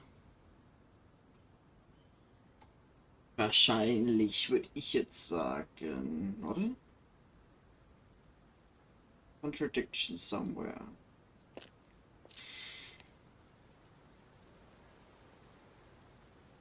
Ja, irgendwie muss Emma ja auch dahinter gekommen sein.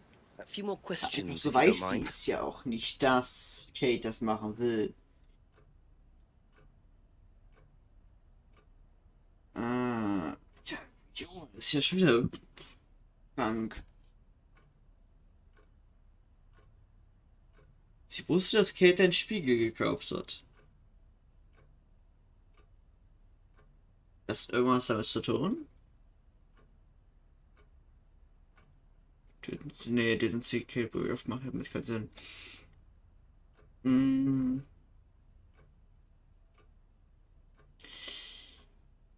Broken pub window? Nee. Kate argument. Has never met Ryan. Kate wants to blackmail Ryan over his affair. Tried to persuade Kate not to blackmail Ryan. Has never met Ryan. With Kate and the... Warte mal. Die war einmal bei Atlas. Aber sie hat Ryan anscheinend nie getroffen. Das macht aber auch keinen Sinn. Anscheinend. Ja, aber wenn sie schon mal bei Atlas Seminar with Simon. Dann immer. Ah, okay, das. Ja. You said you went to an Atlas meeting with Simon. Yes.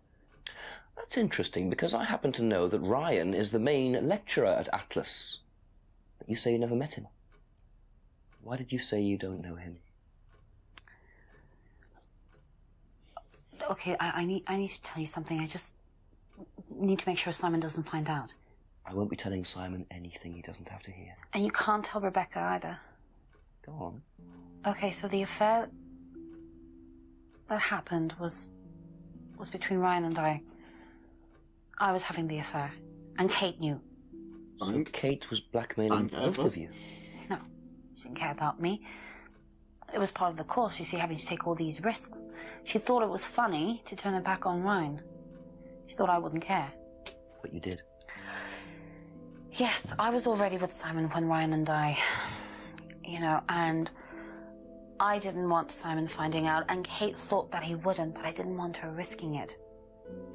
And then if Rebecca found out, then Simon would definitely have found out, and then it would have blown up, and it would have just been a big mess.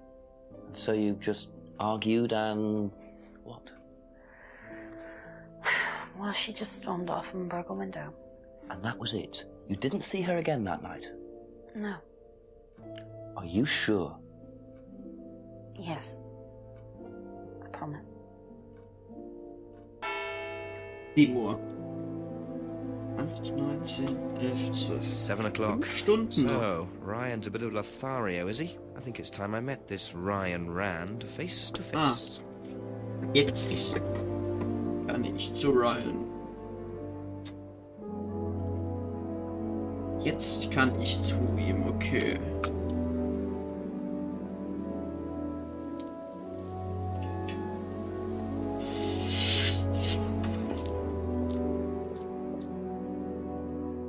Was ist rechts?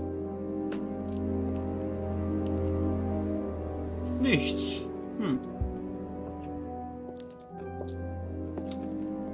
Dann hier, Launch. Ryan! Yes?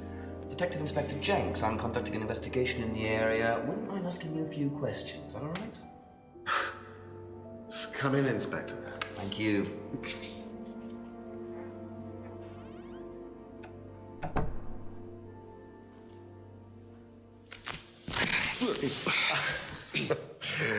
Drink, Inspector. I'd better not, eh?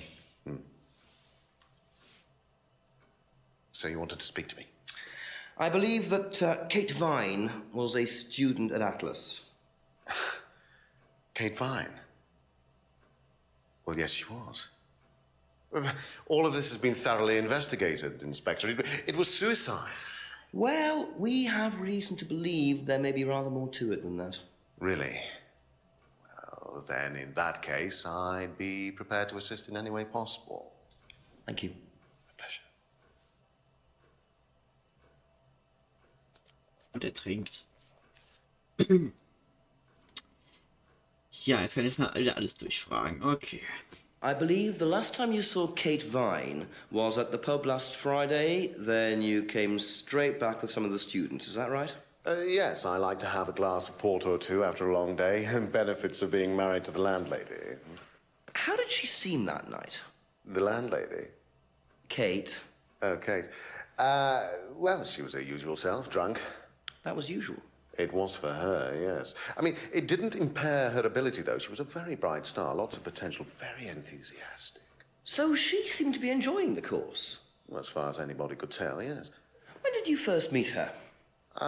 When she joined, about 3 months ago. And you hadn't met her before then? No. So you didn't suspect there was anything wrong? Well, do you mean, did I expect her to drown herself? Of course I didn't inspect her. It was quite a shock. Nobody expected that. Ja. Er hat sie erst vor 3 Monaten kennengelernt. Have you seen this before? Not that I recall. You don't know whether Kate had lost this or not? No, I've never seen it before, sorry. Ja. Does Simon Thompson ride a bike, do you know? I think so, yes. I think he drives as well, but I might be mistaken.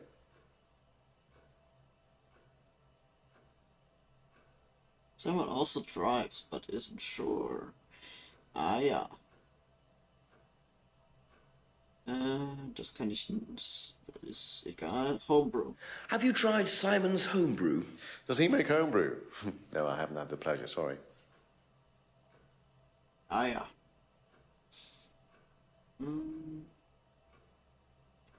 Freedom necklace card. Know what this is?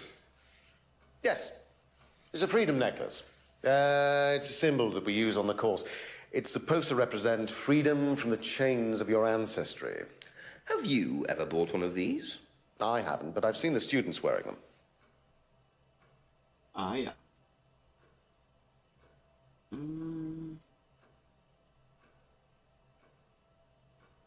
Pub. What do you know about the broken window at the back of the pub? Oh, Rebecca told me about it. I don't know how it got smashed, though.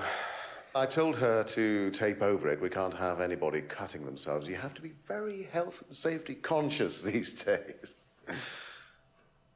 Ah ja. Weiß davon, weiß aber nicht wie. Aha. Do you know anything about an argument in the pub last Friday? What time? I believe it wasn't long after the pub opened. No. I usually leave for the manor house about 6. I start preparations around 6:30. I like to get a head start. That's preparation for Atlas 6:30. Usually leaves for Atlas 6. Also geht 6 und wird dann Atlas vorbereiten um 6:30 Uhr. Aha. Have you seen one of these before? I believe that looks like a scrying mirror to me. You have seen one before? Well, I used to have one myself, actually, along with lots of other bits and pieces of that nature. Silly things, you know. Really? Yes, when I was in my teenage years, I had quite an obsession with that kind of thing. I was a very somber child, and well, not that you could tell, always playing fantasy games, reading books about that kind of malarkey, you know. What sort of books did you read? Well, books on black magic, not the chocolates, witchcraft, satanic rituals, that kind of thing. I grew out of it, of course. But you're not into that sort of thing now. Of course I'm not. I mean, I don't need to believe in the supernatural, Inspector. The natural world is far more interesting. Don't you think so?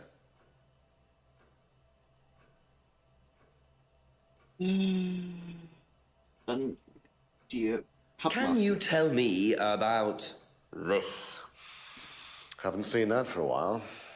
I had a friend who used to make them for us for the course. He passed away last year. What does the symbol mean? It's borrowed from paganism. It's the symbol of the triple goddess, the mother, maiden, and crone, represented by the waxing and waning of the moon. It's an ancient symbol. It predates Christianity. Some people say that it dates back to Paleolithic times. And is that relevant to the course? Well, no. I mean, it's a symbol we dabbled with, but it's not particularly relevant. We don't use it on the course, no. Okay, Masken wurden mal benutzt. Das Symbol wurde mal benutzt, genau wie Masken.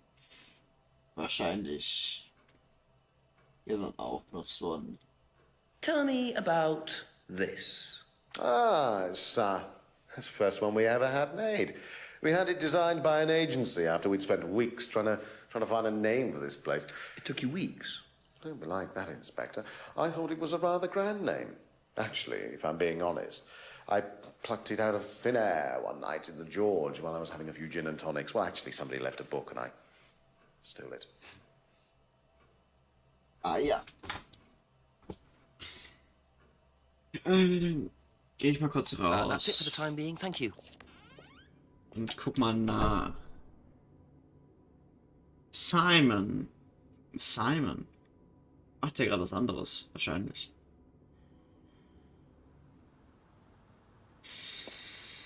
So. Simon. There you go. Come on. Cute.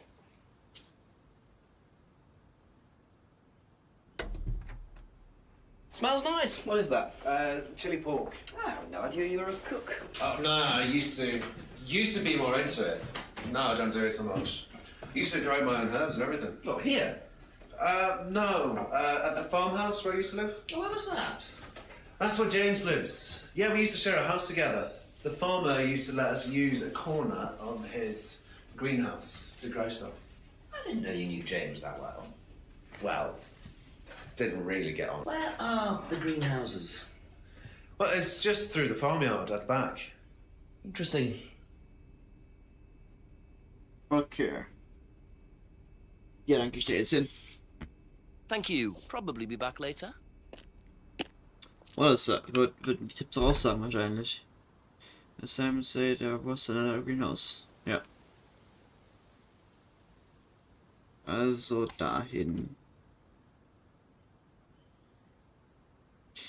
A bay farm.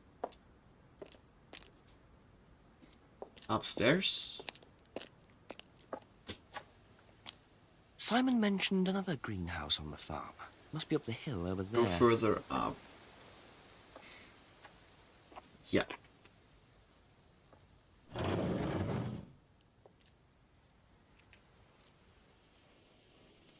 Untersuchen.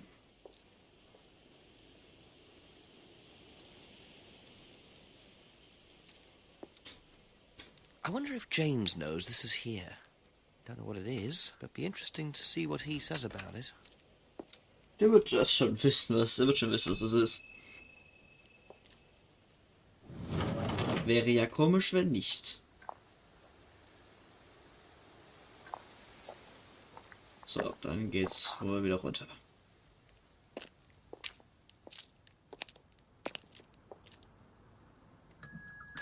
A few more questions, if you don't mind. So. Could you tell me what these are, please? I found them in the greenhouse. Been snooping around on the farm, have we? It's called investigating, James. Yeah. It's just mint. Mint leaves. For cooking. Yeah, I heard you were a bit of a budding chef. Dabble a bit. Won a few competitions. Very impressive. So you normally just leave packets of mint lying around? Must have dropped it. Won some cookery competition. Pocket contains mint leaves.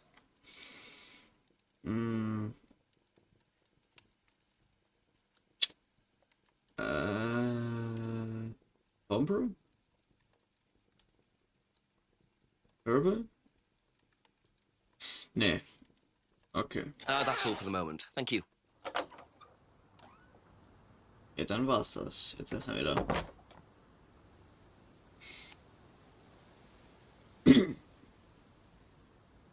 Jetzt muss ich erstmal alle fragen. Ja, perfekt.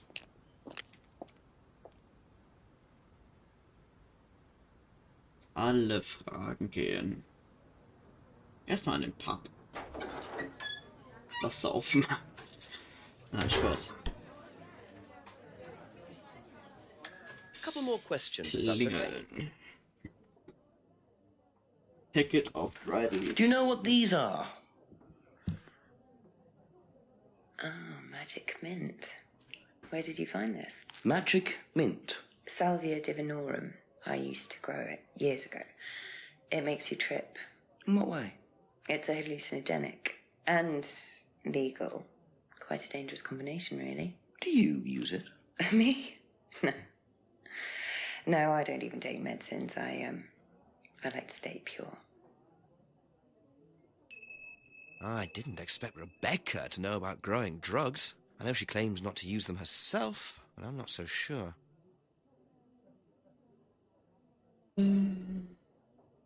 Be back later on, if that's okay. Dann erstmal gehen.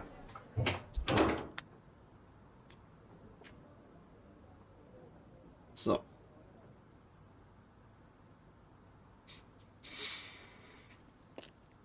Und ab zu Simon. Und Emma. A few more questions, please. Thank you.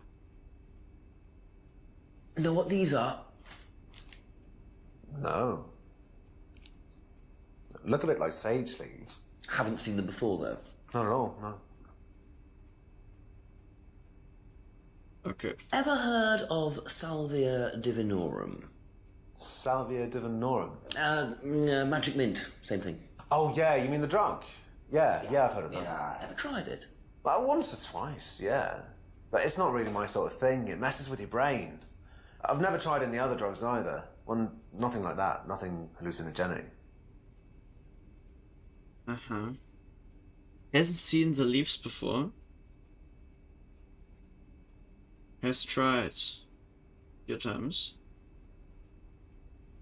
Was?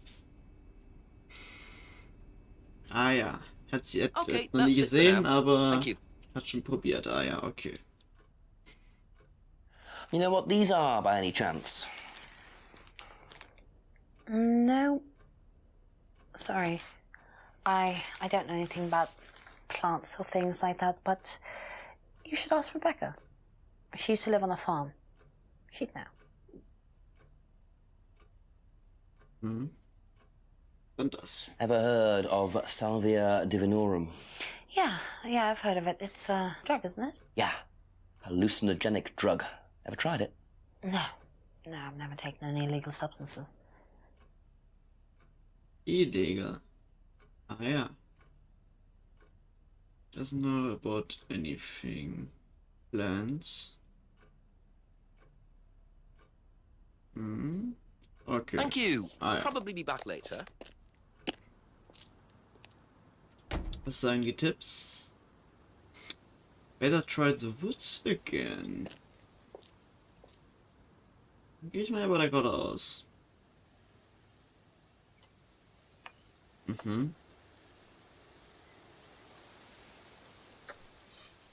What are you? Private eye? No, I'm a police inspector. Who are you looking for? I'm investigating a death in the village. That student, then. They did one last year, too. Same place. Did what? Drowned a student.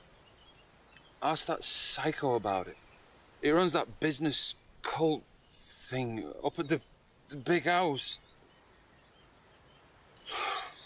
Bunch of nut jobs. Hey, what was the student's name? Liam something. Or sod.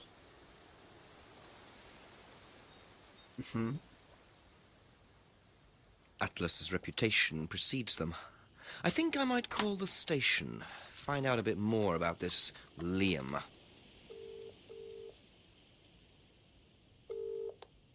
Hello, DCI Jones speaking. Mike, it's Jenks.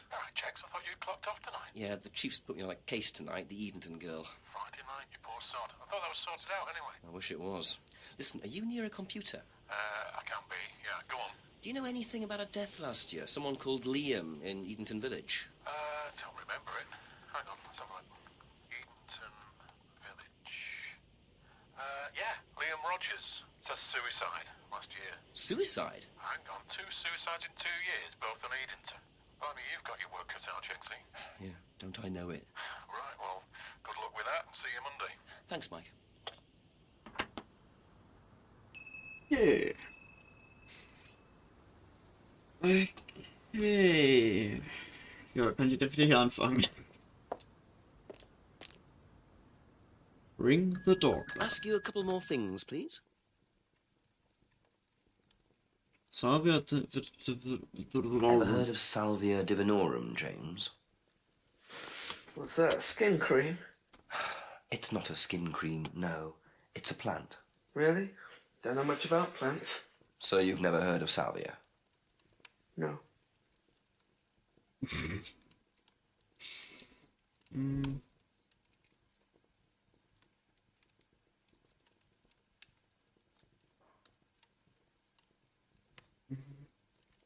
Das? Oder das? Was? What? Doesn't know much about plants. Packet contains mint leaves. Cooking competitions? Never heard of Server Rover?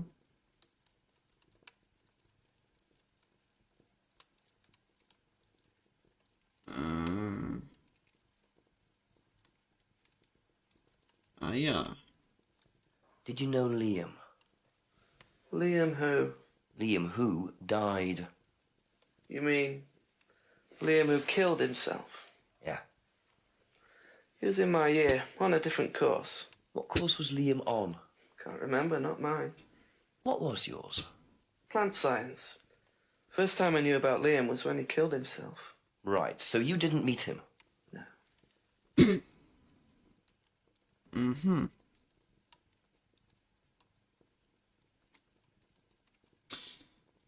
Ja, das kann in keinem Fall irgendein Widerspruch sein.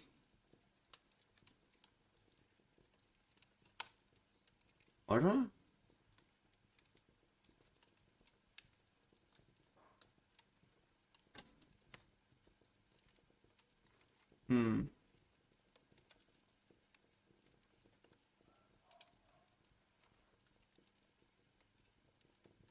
Thank you. Probably be back later. Keine Ahnung.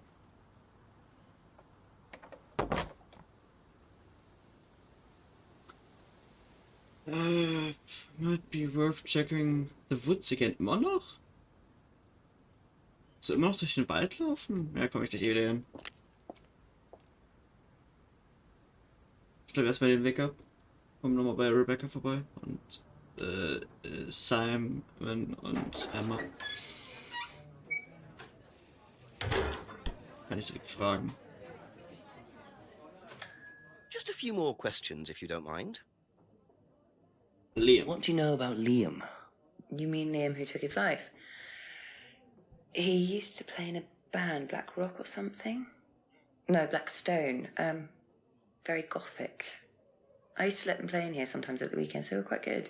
Did you know there was anything wrong? I mean, why he might have... No, I didn't know him very well.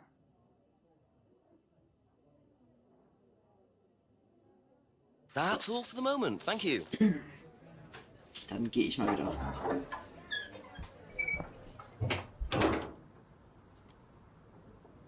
Und weiter geht's. Erstmal nochmal hier hochgucken vielleicht. Vielleicht ist da was. Nee.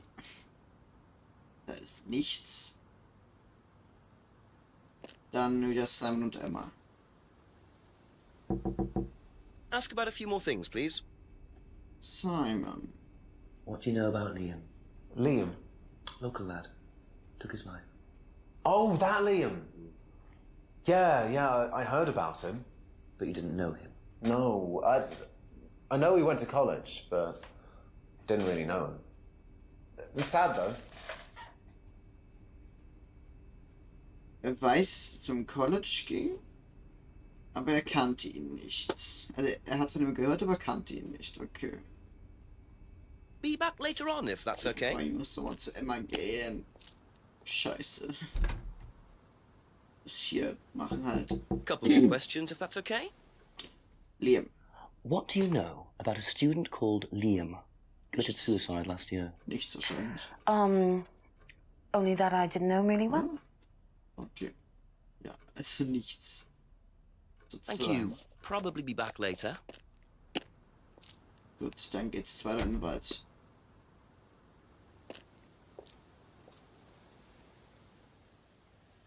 Ich geh mal hier hin. Hab jetzt sich nichts getan. Hier was? Ne, hier? Auch nicht, okay. Dann geht's weiter. Hier ist was. You mind not defacing public property, please? What's it to you?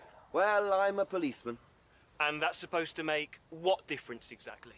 It means that you do exactly what I tell you to do. Or what? Or you arrest me? No, I'll give you a fine this time. So, if I do something that you don't like, I have to give you some money? What happens if you do something that I don't like? You're going to give me some money? Look, I do not have time to discuss it at the moment. Can you just go?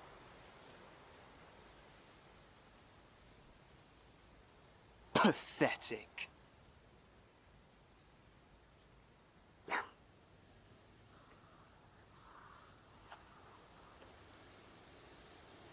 Mhm.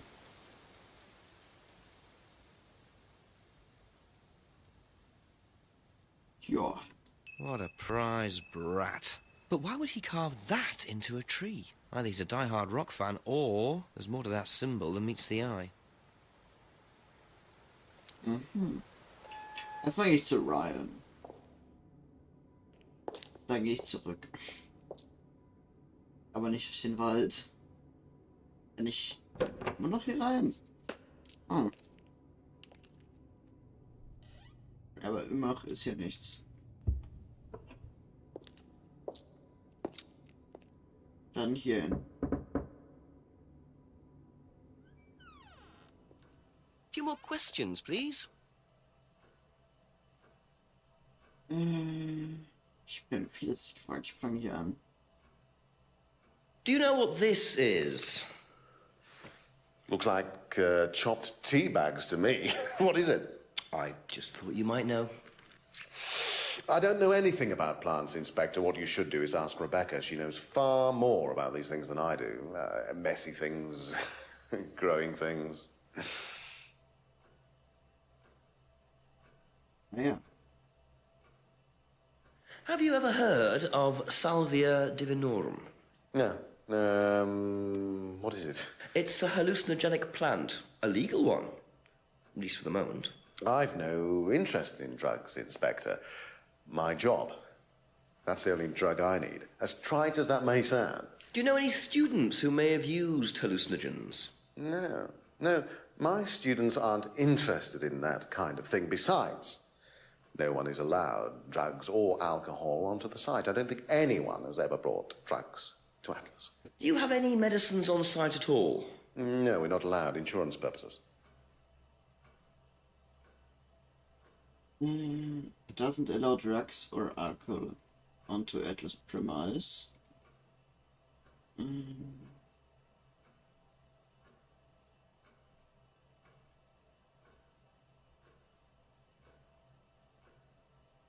Betrunken.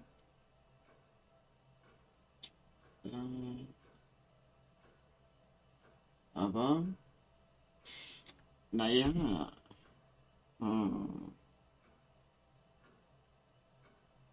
Ich glaube, noch ist da jetzt nichts, was da hier gegen spricht, gegen Gedrungen.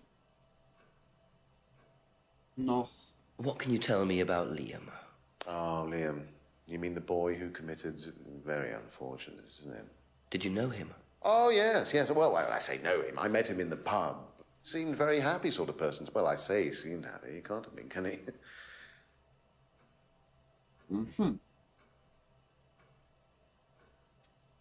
Had heard about Liam's suicide, had met Liam in the pub. Liam seemed happy. Ah, yeah, okay. If I did this, would that mean anything to you? It's a devil's sign, isn't it? Is that what you're getting at, Inspector? This is not something you use on the course. Of course it's not something we use on the course, Inspector. I don't even know what that could possibly mean, exactly. Ah, ja. Ich glaube, hier ist nichts. That's it for the time being, thank you. Zurzeit. Was sagen denn die Tipps? James. Okay, wie viel weiß James? Ich mache erstmal einen Call.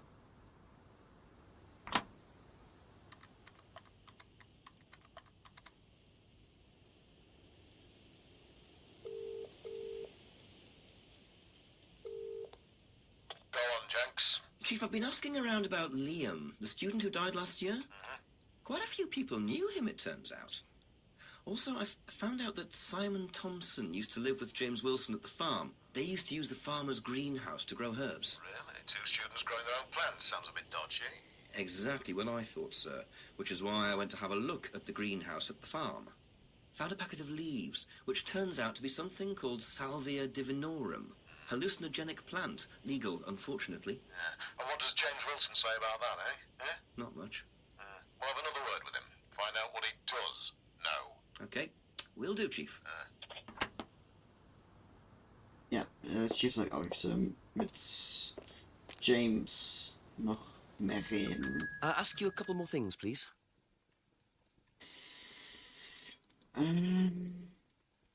Das Hand. If I did that, would it mean anything to you? Yeah, it's a Satanism symbol. Satanists use it. Have you ever seen anyone using it? Lots of people. Politicians, presidents, CEOs. Have you ever seen anyone local using it? Not that I remember. Aha.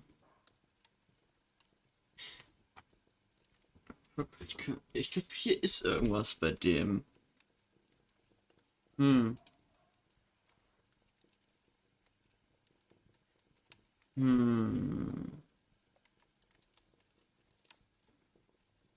Irgendwas ist hier, glaube ich. Thank you. Probably be back Bei later. James.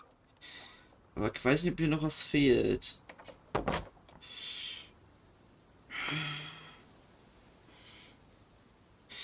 How much does James really know? Ja. Aber er rückt nicht raus mit der Sprache. Ich glaube, ich muss eigentlich James weiter fragen, aber ich habe nichts, was ich ihn fragen könnte. Das ist das Ding. Ich habe nichts, was ich ihn fragen könnte.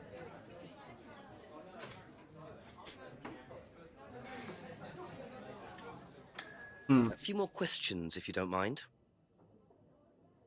And simple.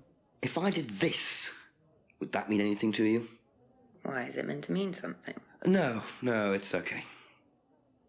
Das ging ja schnell. That's all for the moment. Thank you.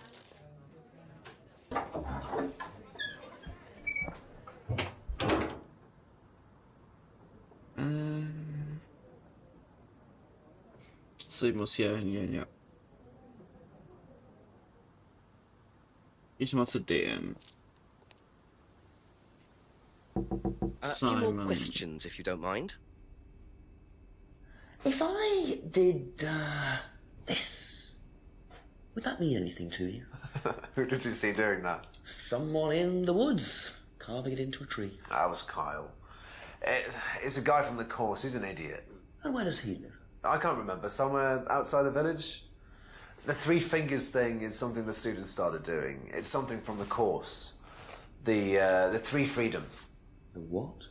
The three freedoms. It's from the course. It's a phrase. Free to be free. Free yourself from the things that are holding you back, right?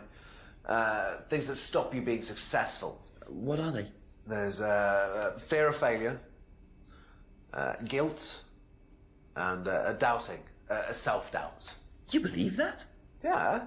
Guilt ruins lives. It stops you looking forward.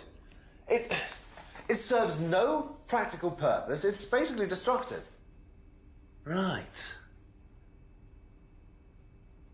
Free to be free. Not the most original slogan, but I wonder how far this freedom goes. Okay, erstmal sensible. If I did this, would it mean anything to you? No. Why? It's okay, thanks. Do you know the phrase, free to be free? Yeah. It's an Atlas thing. I first heard it when I went with Simon. What did they say about it? They said that you shouldn't feel guilty if you do something wrong. I don't agree with that. No? No. No, I think you should feel guilty if you do something wrong. What did Simon think? I don't know, but I don't think he agreed with that either.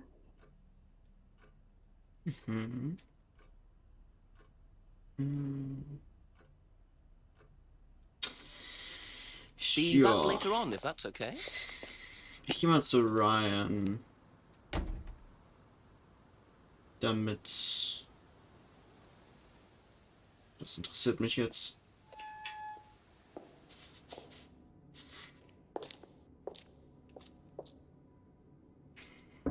Ryan. A couple more questions, if that's okay. Das. Can you tell me a bit about the phrase, free to be free? Free to be free, my favourite motto. Well, we teach our students that people, well, they suffer from excessive guilt, don't they? Excessive self-criticism, excessive doubt. Evils of excess, we call them. And we tell our students that if they rid themselves of these evils, then they're free to realize their full potential. Who came up with all this? I have a background in psychology. Honestly? Yeah, don't look so surprised, Inspector. There's an intellect lurking in here. When did you come up with the phrase? When we were based at the village hall. When I say we, I came up with the phrase. Dad's more the money man. And very successful at it too, I hear. Oh, he's successful, but he's not a creative man. Dad suffers from a lack of imagination. Mhm.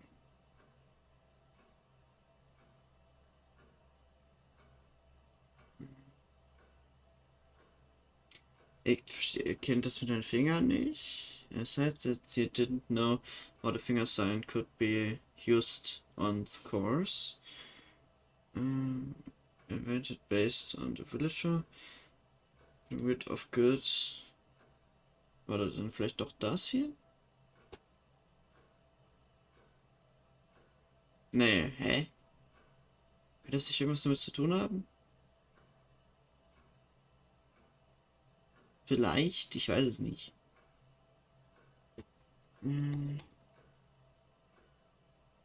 Ich weiß es nicht. Okay, that's it for now. Thank you. Anscheinend kein Widerspruch. Ja, muss ich zu James. James. Muss erstmal zu James, glaube ich. Das ist erstmal jetzt meine Story voranzukommen. Ever hear the phrase free to be free? Heard anyone use that? Nah. What is it, a song? No, I don't think so. Doesn't matter.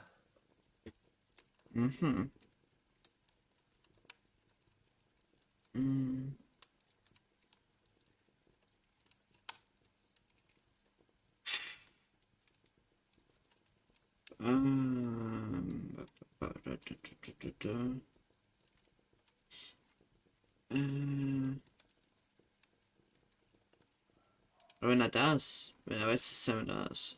Keine Thank Ahnung. you. Probably be back later. Dann muss ich jetzt noch zu Rebecca.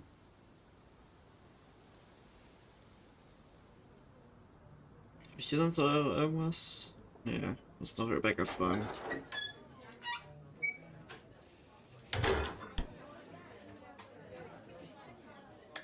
Ask you a couple more things, please. Ever heard the phrase free to be free? You mean the Atlas thing? Yes, I have. Know what it means? It means being free of guilt. What do you think about that? You mean, do I think it's a bad thing? Do you? I mean, surely if you have done something wrong. Oh, but that's the point, Inspector. Most people spend their time feeling guilty over nothing, and that's not a good thing.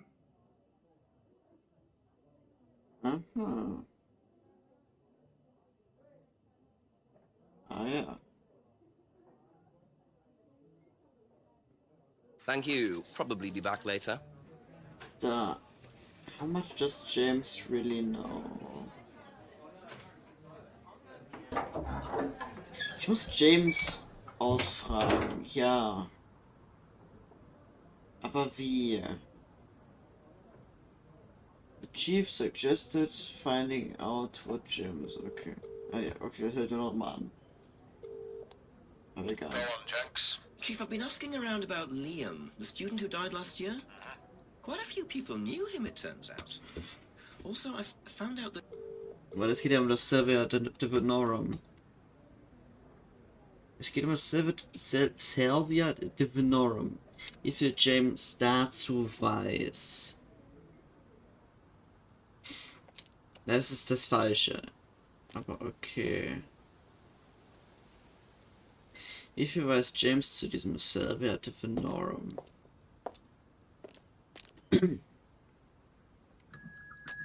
Just a few more questions, if you don't mind. Never heard.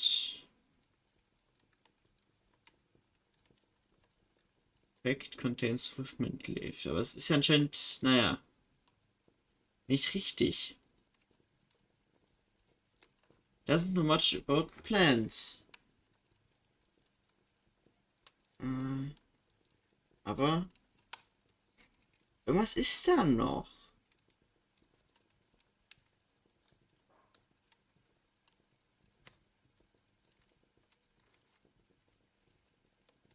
Herbal Tea. Er macht Tee. Aber er weiß anscheinend nicht viel von Pflanzen. Okay, auch nicht richtig. Stark.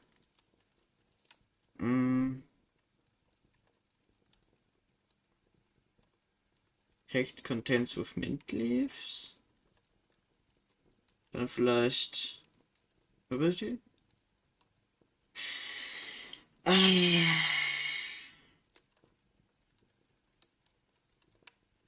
Hat es vielleicht irgendwas mit diesem Herbal Tea zu tun? James traded his Herbal Tea with Simon for Simon's Homebrew.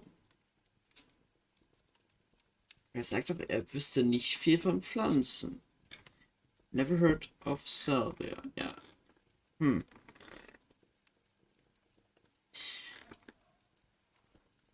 On some cookery competitions.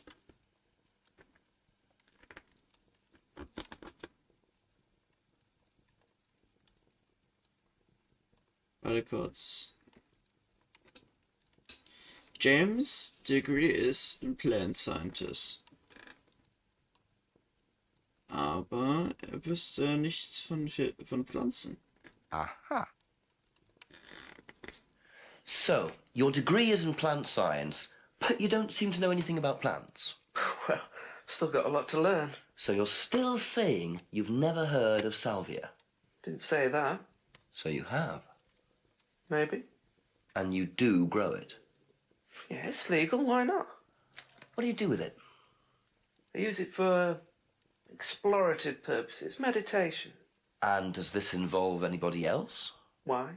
Do you sell it or give it to anybody else? No. Sure. Yeah, it's just for me, nobody else. And that's the only drug you grow, is it? Feel free to go and look if you want. It's okay, I'll look later. The only drug he grows? Not sure I believe that, James. Then again, would someone growing illegal drugs bother growing a legal one? Private use only. Homebrew. Yeah. Aha. Yeah. When you say herbal tea, do you mean salvia? Probably. So you traded salvia tea with Simon for his homebrew? So? So why did you say you didn't give salvia to anybody else? Did you give it to anybody else? How many people did you give it to? Did you give it to Kate? No. How about Liam? I didn't have anything to do with him dying, if that's what you mean. So you did give him salvia? Yes, I gave him salvia because he asked for it, but that's not what killed him. Well, he committed suicide, James, because of psychological issues that probably weren't helped by him trying hallucinogenic drugs. Didn't commit suicide. You don't know anything about him. You don't know what happened. Okay, so what happened then? Do you even know about Third Eye? Go on. You don't know about Third Eye. If you don't know about Third Eye, you know nothing about Liam's death. I mean, forget salvia. Fine, tell me then. Third Eye was a cult. We had our very own psycho cult operating right here from our village hall. And I got rid of them, single-handed. I'm the one who got rid of Third Eye. Did they tell you that at the station? Okay, start again. They were what? You don't know anything, do you? Look. They were reeling in students, pretending to be some sort of happy life course, you know. We can make your life better sort of crap. Then they were putting everyone through this brainwashing program to make them compliant, and selling them on. It's all there. What do you mean, selling them on? Selling them. Like objects, commodities. To who? To anyone who could afford them. Top politicians, famous celebrities, wealthy businessmen, you name it. What for? You don't get it, do you? Third Eye were making and selling slaves. They were black market slave traders. They were wiping people's personalities using ECT, brainwashing, cocktails of hard drugs, deliberately turning them into perfect slaves. You know how much slaves are worth on the black market these days? No.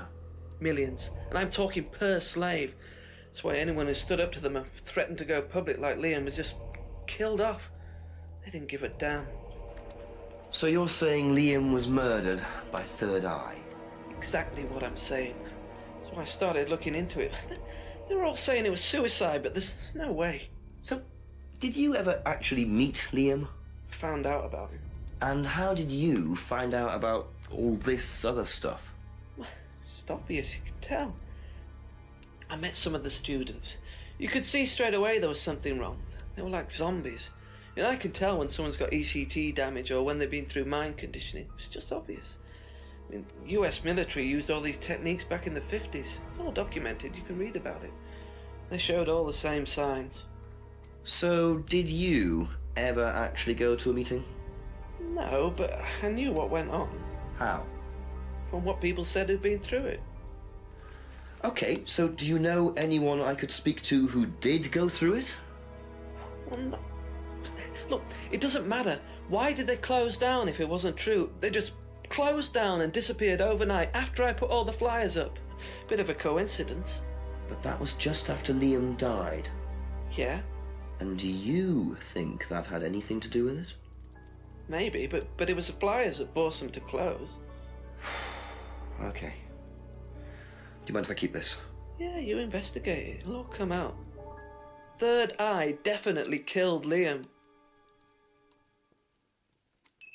Well, that was a lot to take in. Does James really believe all this stuff? This is the first I've heard about Third Eye. Question is, what's their connection with Atlas, if there is one?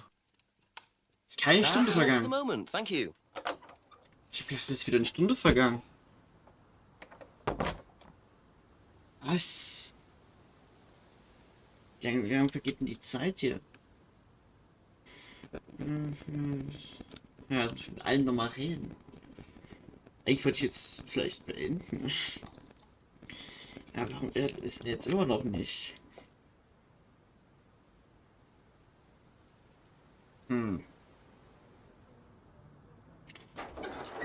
Ich glaube, ich gehe nochmal in den Pub und dann mache ich demnächst weiter. Ask about a few more things, please. Es ist nicht gerade einfach zu spielen. Have you seen this before? Don't take any notice of that. Why? James Wilson is a fantasist. He spends his time pretending to cast spells in the woods. He's not exactly a stable person. And, I heard that he was involved with growing cannabis. Really? Well, don't quote me on that. So you don't think there's any truth at all to this? None at all. Naja. Be back later on, if that's okay. Aber ich glaube, ich beende jetzt erstmal hier den Stream. Save Game. Gut. Ich hoffe mal, es hat jetzt KP auf your current game. Ja. Wenn ich hier laut mache, ist 7 Uhr gerade. Ja, okay. Gut. Wenn ihr den nächsten Stream nicht verpassen wollt, dann lasst doch ein Like und ein Abo da. Aktiviert die Glocke, damit ihr immer benachrichtigt werdet. Tschüss und bis zum nächsten Mal.